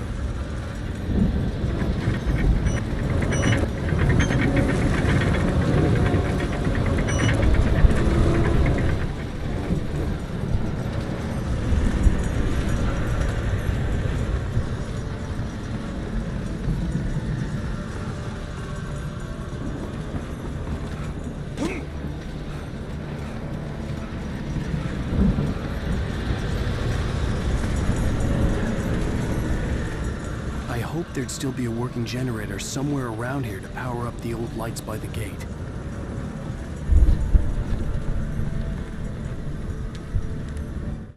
Agent Nightingale stared at the passed-out rider. The man was sleeping off one hell of a night. Nightingale felt a stab of envy at Wake's oblivion, but he had a job to do. He put the gun to Wake's head and almost became a murderer. His hand shook and his throat felt tight and dry. Biting his teeth, he tried again to pull the trigger. He lost the nerve. Wake stirred. Nightingale would have to settle for an arrest.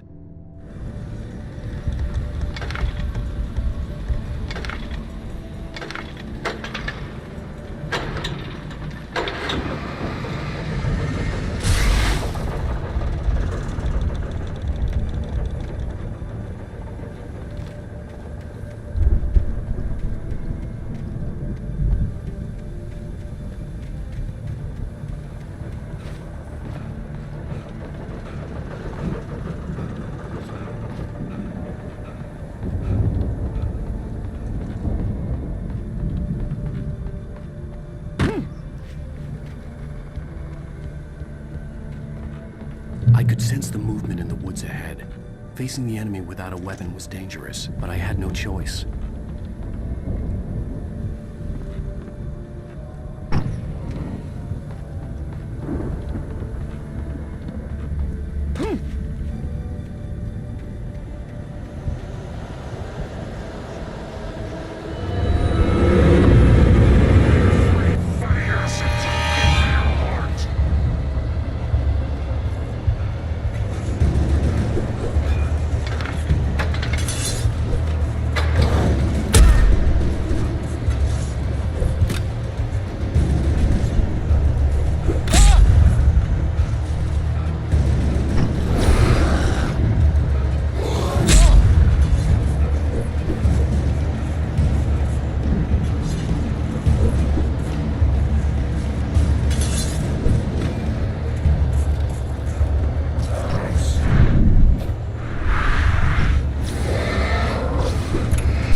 Driving away from the farm, headed in the same general direction as I was.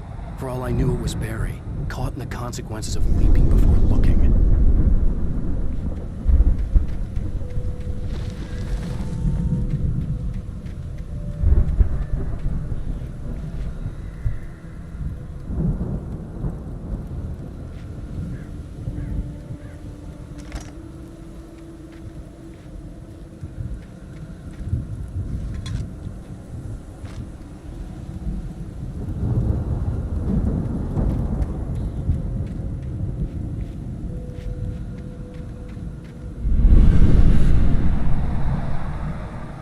Was heading for the cabin up ahead.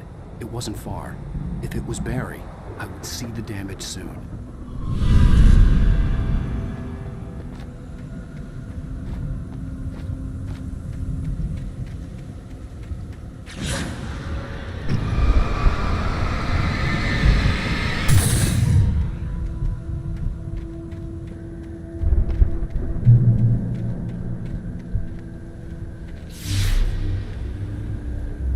Trying to deliver each page to the right time and place. I'm trying to show you how the story goes. I had seen glimpses of the light before. I had seen it in my dream. It was a strange spaceman or a diver in a bulky suit. He was the one who'd been placing the pages on my path. The dark presence followed the choreography laid out to it in the manuscript, growing stronger and stronger, moving like a storm from one scene of destruction to the next. But it was still bound to follow the story and chained to the dark place it came from. When the story reached the end it longed for, it would finally be free.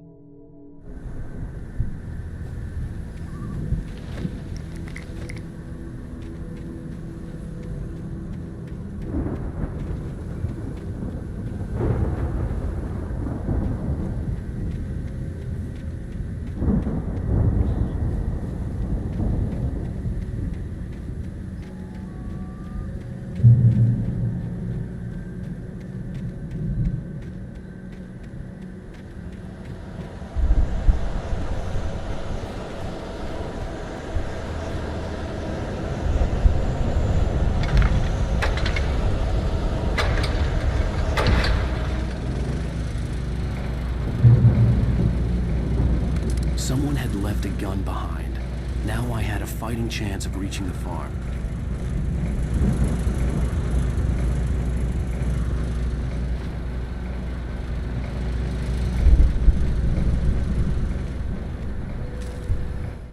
The storm raged on as the Anderson brothers walked unsteadily away from the clinic with the other patients in tow, knowing that this time they wouldn't return. The darkness around them seethed with horrors, but Tor and Odin were unafraid. Their eyes glinted with guile. They knew every secret path, and there was blood on their hands. They had fought these shades before.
See the car, but there was no sight of the driver.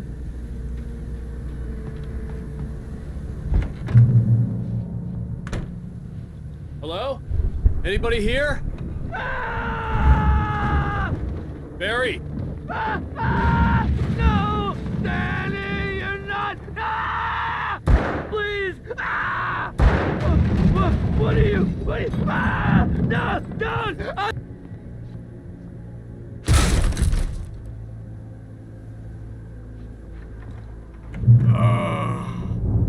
I know you.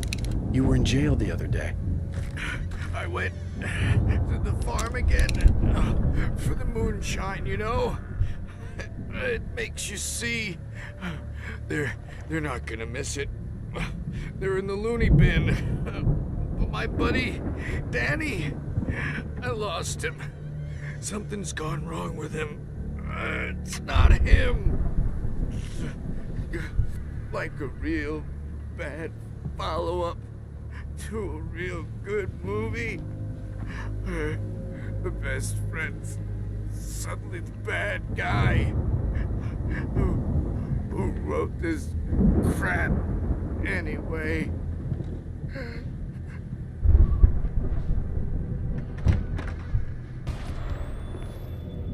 I've run through every possible course in my head. If I continue like the Dark Presence wants me to, the story I'm writing won't save Alice. It's a horror story, and it's going to kill her, and me, and everybody in this town. No one will survive. Darkness will consume everything. This is what it's wanted all along. It will be free, unstoppable. It used Alice to get to me, dangled her in front of me to keep me going. It was never going to release her. I'm going to change this. I'll escape. I've written myself into the story. I'm now the protector. It feels like a terrible risk, but it's the only way to save Alice.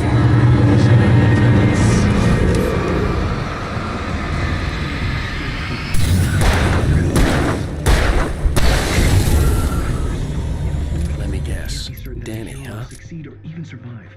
He almost has to die. I'll write my own escape into The front door was locked. I need help. Zane's going to be the one who will help me. I'll make it happen.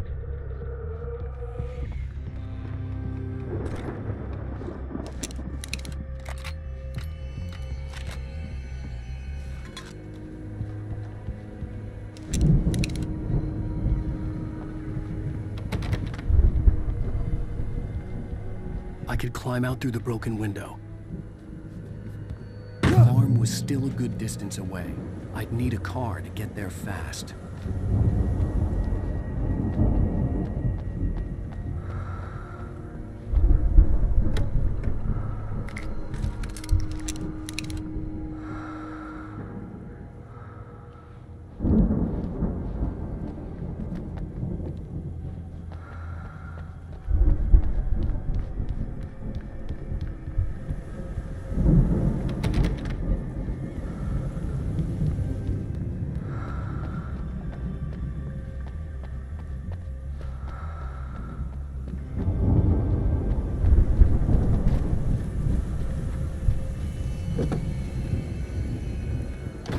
Barry wasn't up here, he was probably in trouble down at the farm.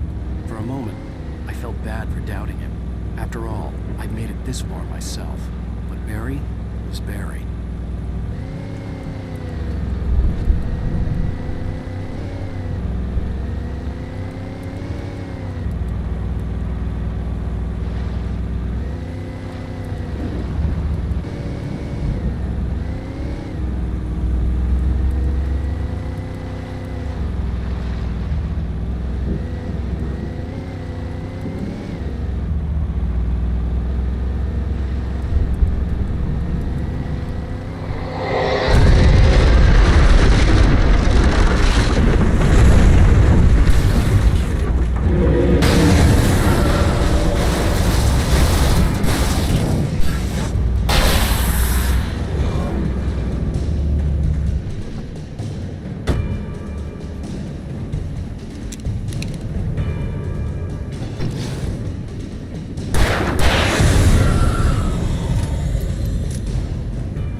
I'd known the brothers used to be some kind of rock stars, but it hadn't really sunk in until I saw the stage.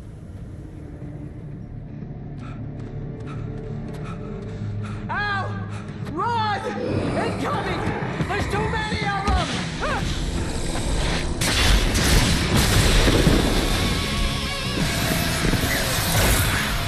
God damn!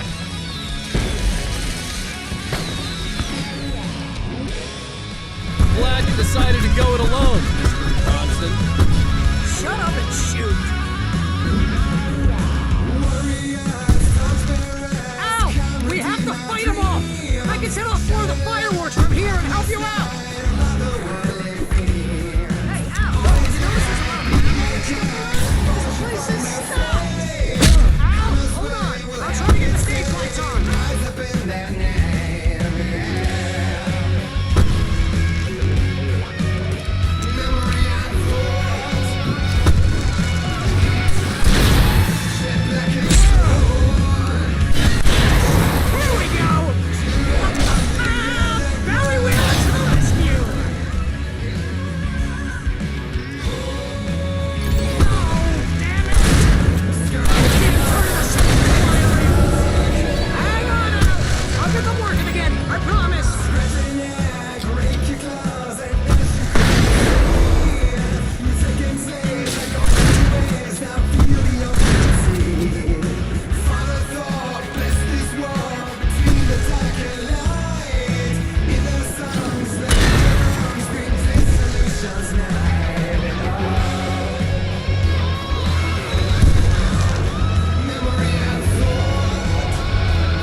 Bright Falls, rock and roll capital of America. Hey, Al! This way to the farm!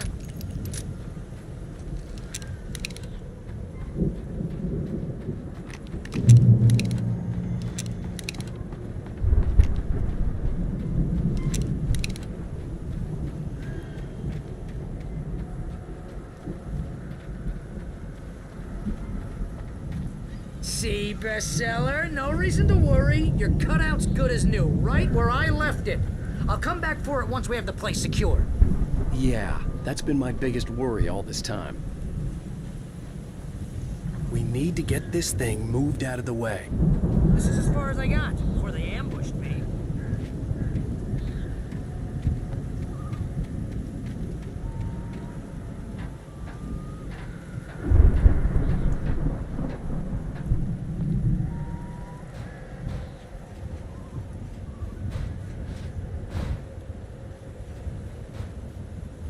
Hey, I think Alan Wake here has something to say. What's that, Al? I'm Alan Wake. I'm always right about everything. And if I don't get my way, I'll sulk all day long. I'm always intense and moody. It makes me very attractive and mysterious.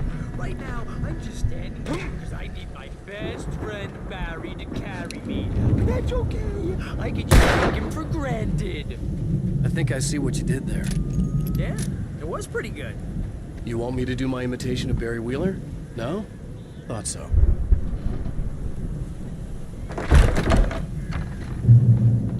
Wow! You look at that thing, Al! They really went all out with this Viking crap, didn't they?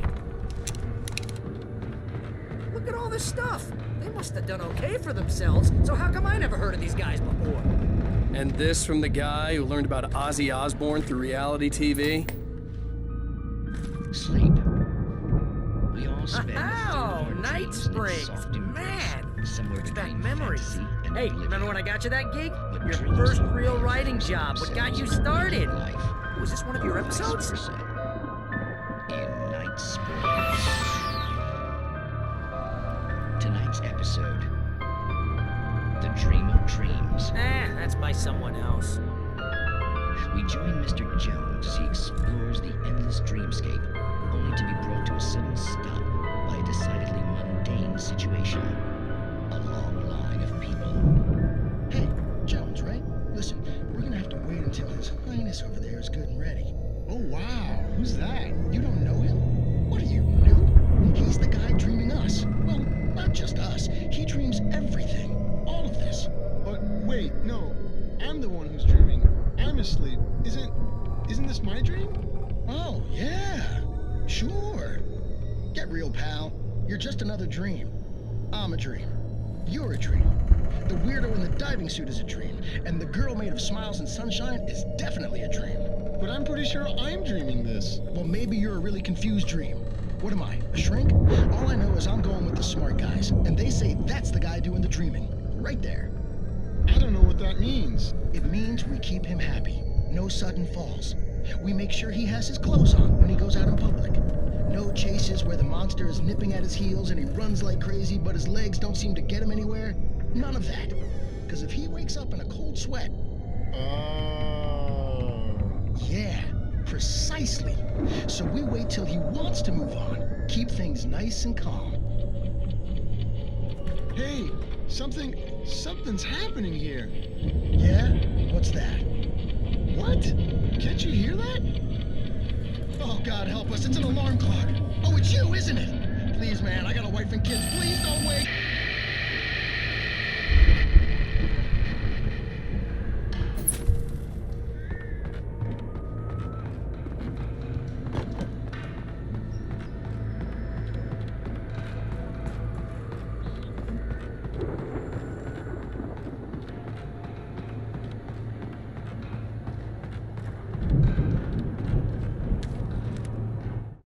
It's 1976. Madness reigns at the Anderson farm. Contrary to all logic, the headiest ingredient of their moonshine is unfiltered water from Cauldron Lake. The Andersons feel like gods. Odin can't stop laughing. He contemplates cutting his eye out. Tor runs across the field, naked, shrieking, hammer in his hand, trying to catch lightning. Their songs have power. Something ancient is stirring in the depths, coming back. The Viking boat looked imposing, almost like a battering ram.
Those geezers had quite a production going on. Ooh, you know what, Al? If we make it through this alive, I'm gonna start representing them. Yep, sell this stuff online, maybe get a reality show going, release a new single.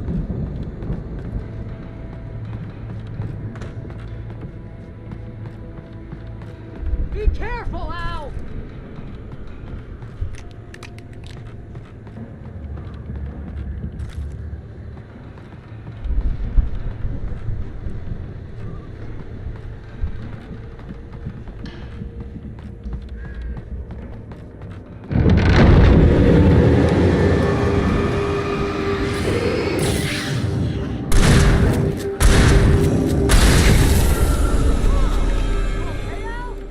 I'm good. Keep your eyes open, okay?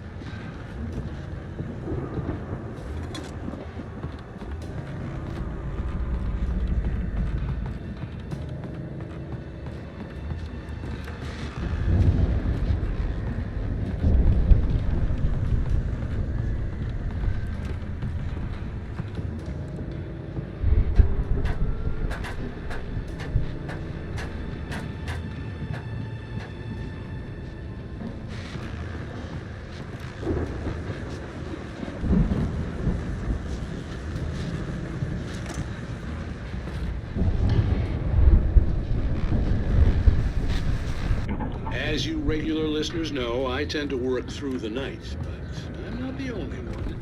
Deputies Mulligan and Thornton are taking a couple of moments off their busy schedule to join me here in the studio. Boys, how busy are you now? Deerfest is almost here, isn't it? I bet that keeps you in business. Pretty busy, yeah. Actually, Pat, we've been real busy with other stuff, which concerns an ongoing investigation. Can't talk about it. I wasn't gonna say anything. Just saying we got, other irons to fry. And how would you compare your workload to last year's? Things have seemed relatively peaceful to me. I could see the building that had to be the Andersons' home on the other side of the field. It wasn't far now. I wasn't worried about trusting the ramblings of two burned-out geriatric wrecks. They had the goods.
Al? Is that you out there, buddy? Yeah, it's me. Hang on. Hey, let's go, man.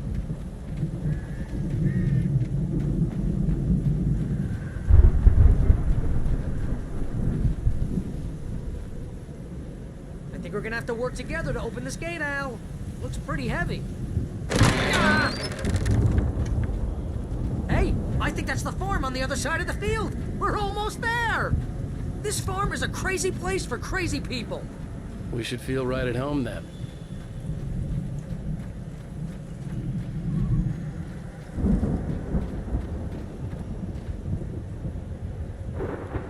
Come on, one more gate. Let's do this.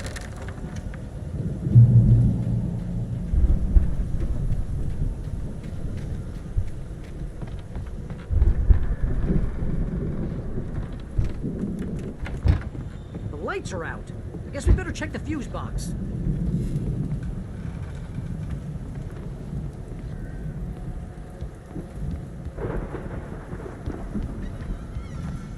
You know, this place looks kind of lived in. I thought the Andersons were on the booby edge.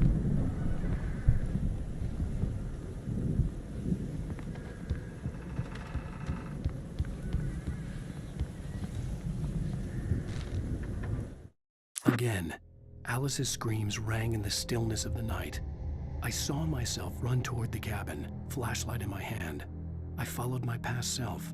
I was an out-of-body observer, a time traveler in a crazy drunken dream. This was the beginning. The night Alice had disappeared.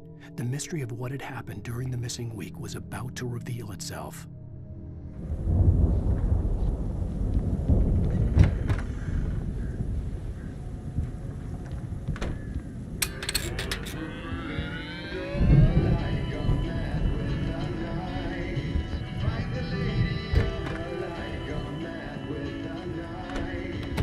Can you hear that, Al? Music? Of course. We need to find where it's coming from. That's the message the Andersons talked about. That's the whole reason we're here. Lady of the Light? Oh, that's gotta be... What's-her-face? The crazy lamp lady from the town. Cynthia Weaver. Right! Must be.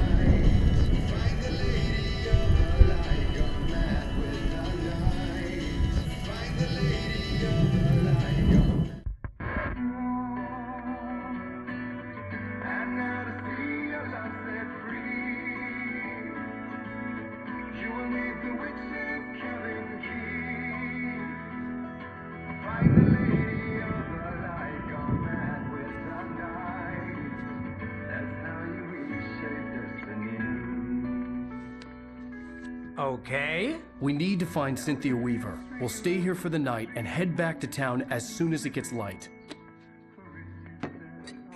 Hey, Al. Lots of hours before dawn. Might as well get some rest. And by rest, I mean drunk. Come on, Barry, this is... Yeah, what the hell?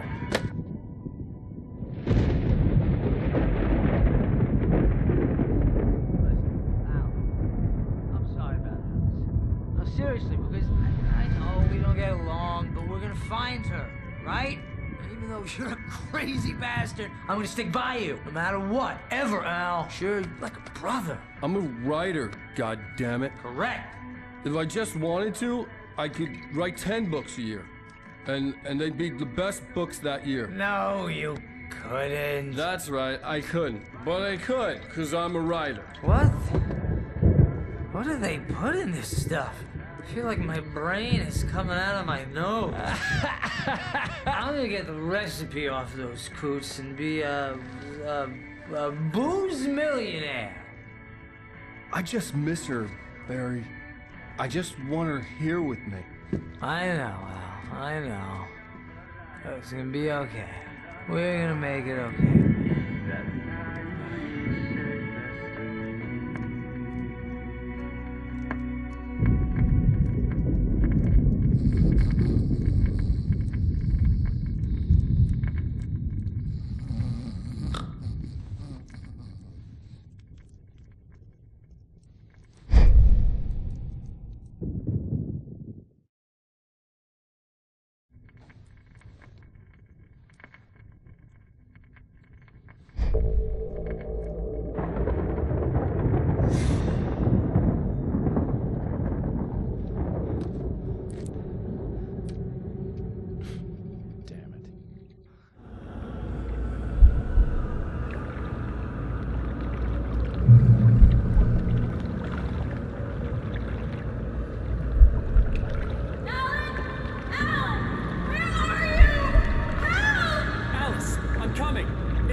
crazy drunken dream.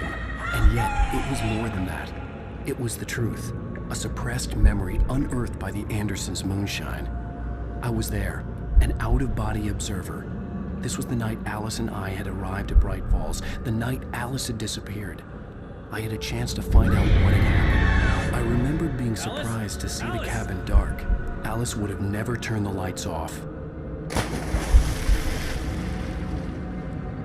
I remembered thinking I caught a glimpse of her form underwater, sinking into the darkness. Diving after her was the last vague memory I had of that night.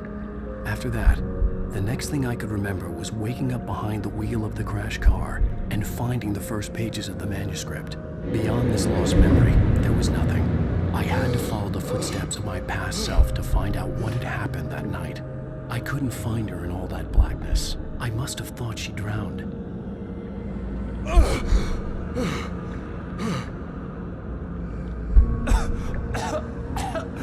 Alice! Jagger had Alice, and so she had me. Alice!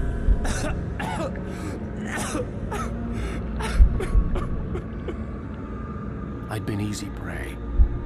Look at the cabin. Is there someone in the window? Alice? Maybe she didn't drown after all. Maybe she's inside. Alice! Yes.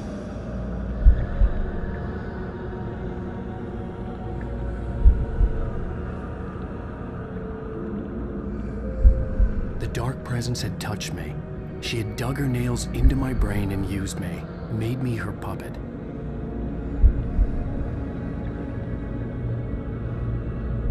She must be here somewhere. Maybe upstairs in the study. Alice! Yes, that's where she is. You can apologize. Alice! You laugh at the whole thing together and put it behind. Alice! She's not here. You were foolish to think so. No, she's dead. She drowned. No, no, no! It's your fault your wife is dead. You are guilty. All she wanted was to help you right. You killed her. Oh, hush. There's still hope. Cauldron Lake is a special place. Here, you have the power to change things. She wanted you to write. I will tell you what to do.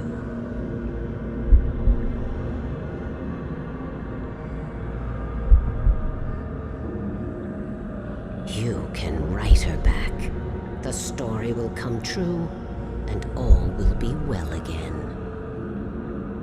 She had Alice, and the manuscript was the ransom for her.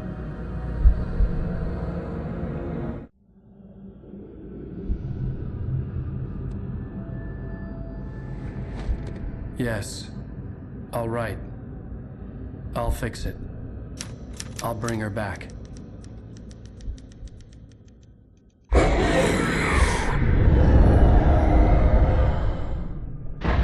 No. I wrote it. I remembered it all now. In the dark, I'd written for days, a week, almost a complete manuscript of a novel entitled Departure. Jagger had been my editor, whispering in my ear, making sure that the unfolding story would make her more and more powerful. I thought I was saving Alice. Even with the cobwebs she put in my head, some part of me had been aware enough to write my escape into the story, to bring a light into the cabin to release me before I could finish, to interrupt the horror story before the ending, where darkness consumed everything and everyone. Zane was weak and far away, but I had written him into the story, and his light had been enough to set me free. It isn't here now. I'm here because it was written. I brought the light to set you free. You must hurry. We'll know I'm here. It will be back soon. It stole the skin of my Barbara a long time ago. She looks so old.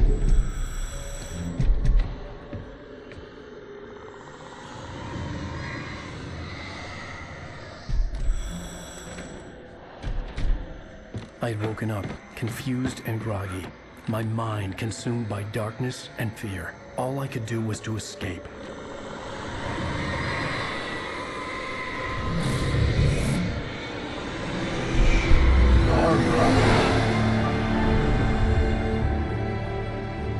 week spent in the cabin had taken its toll. I was barely conscious, and fading fast.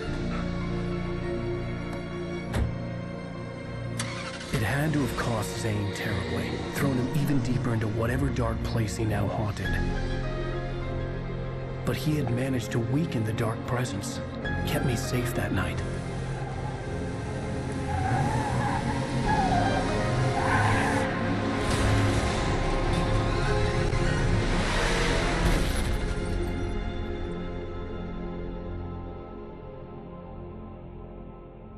I wrote it. It's my fault. That's right, James Joyce. It's your fault, and you're gonna pay for it.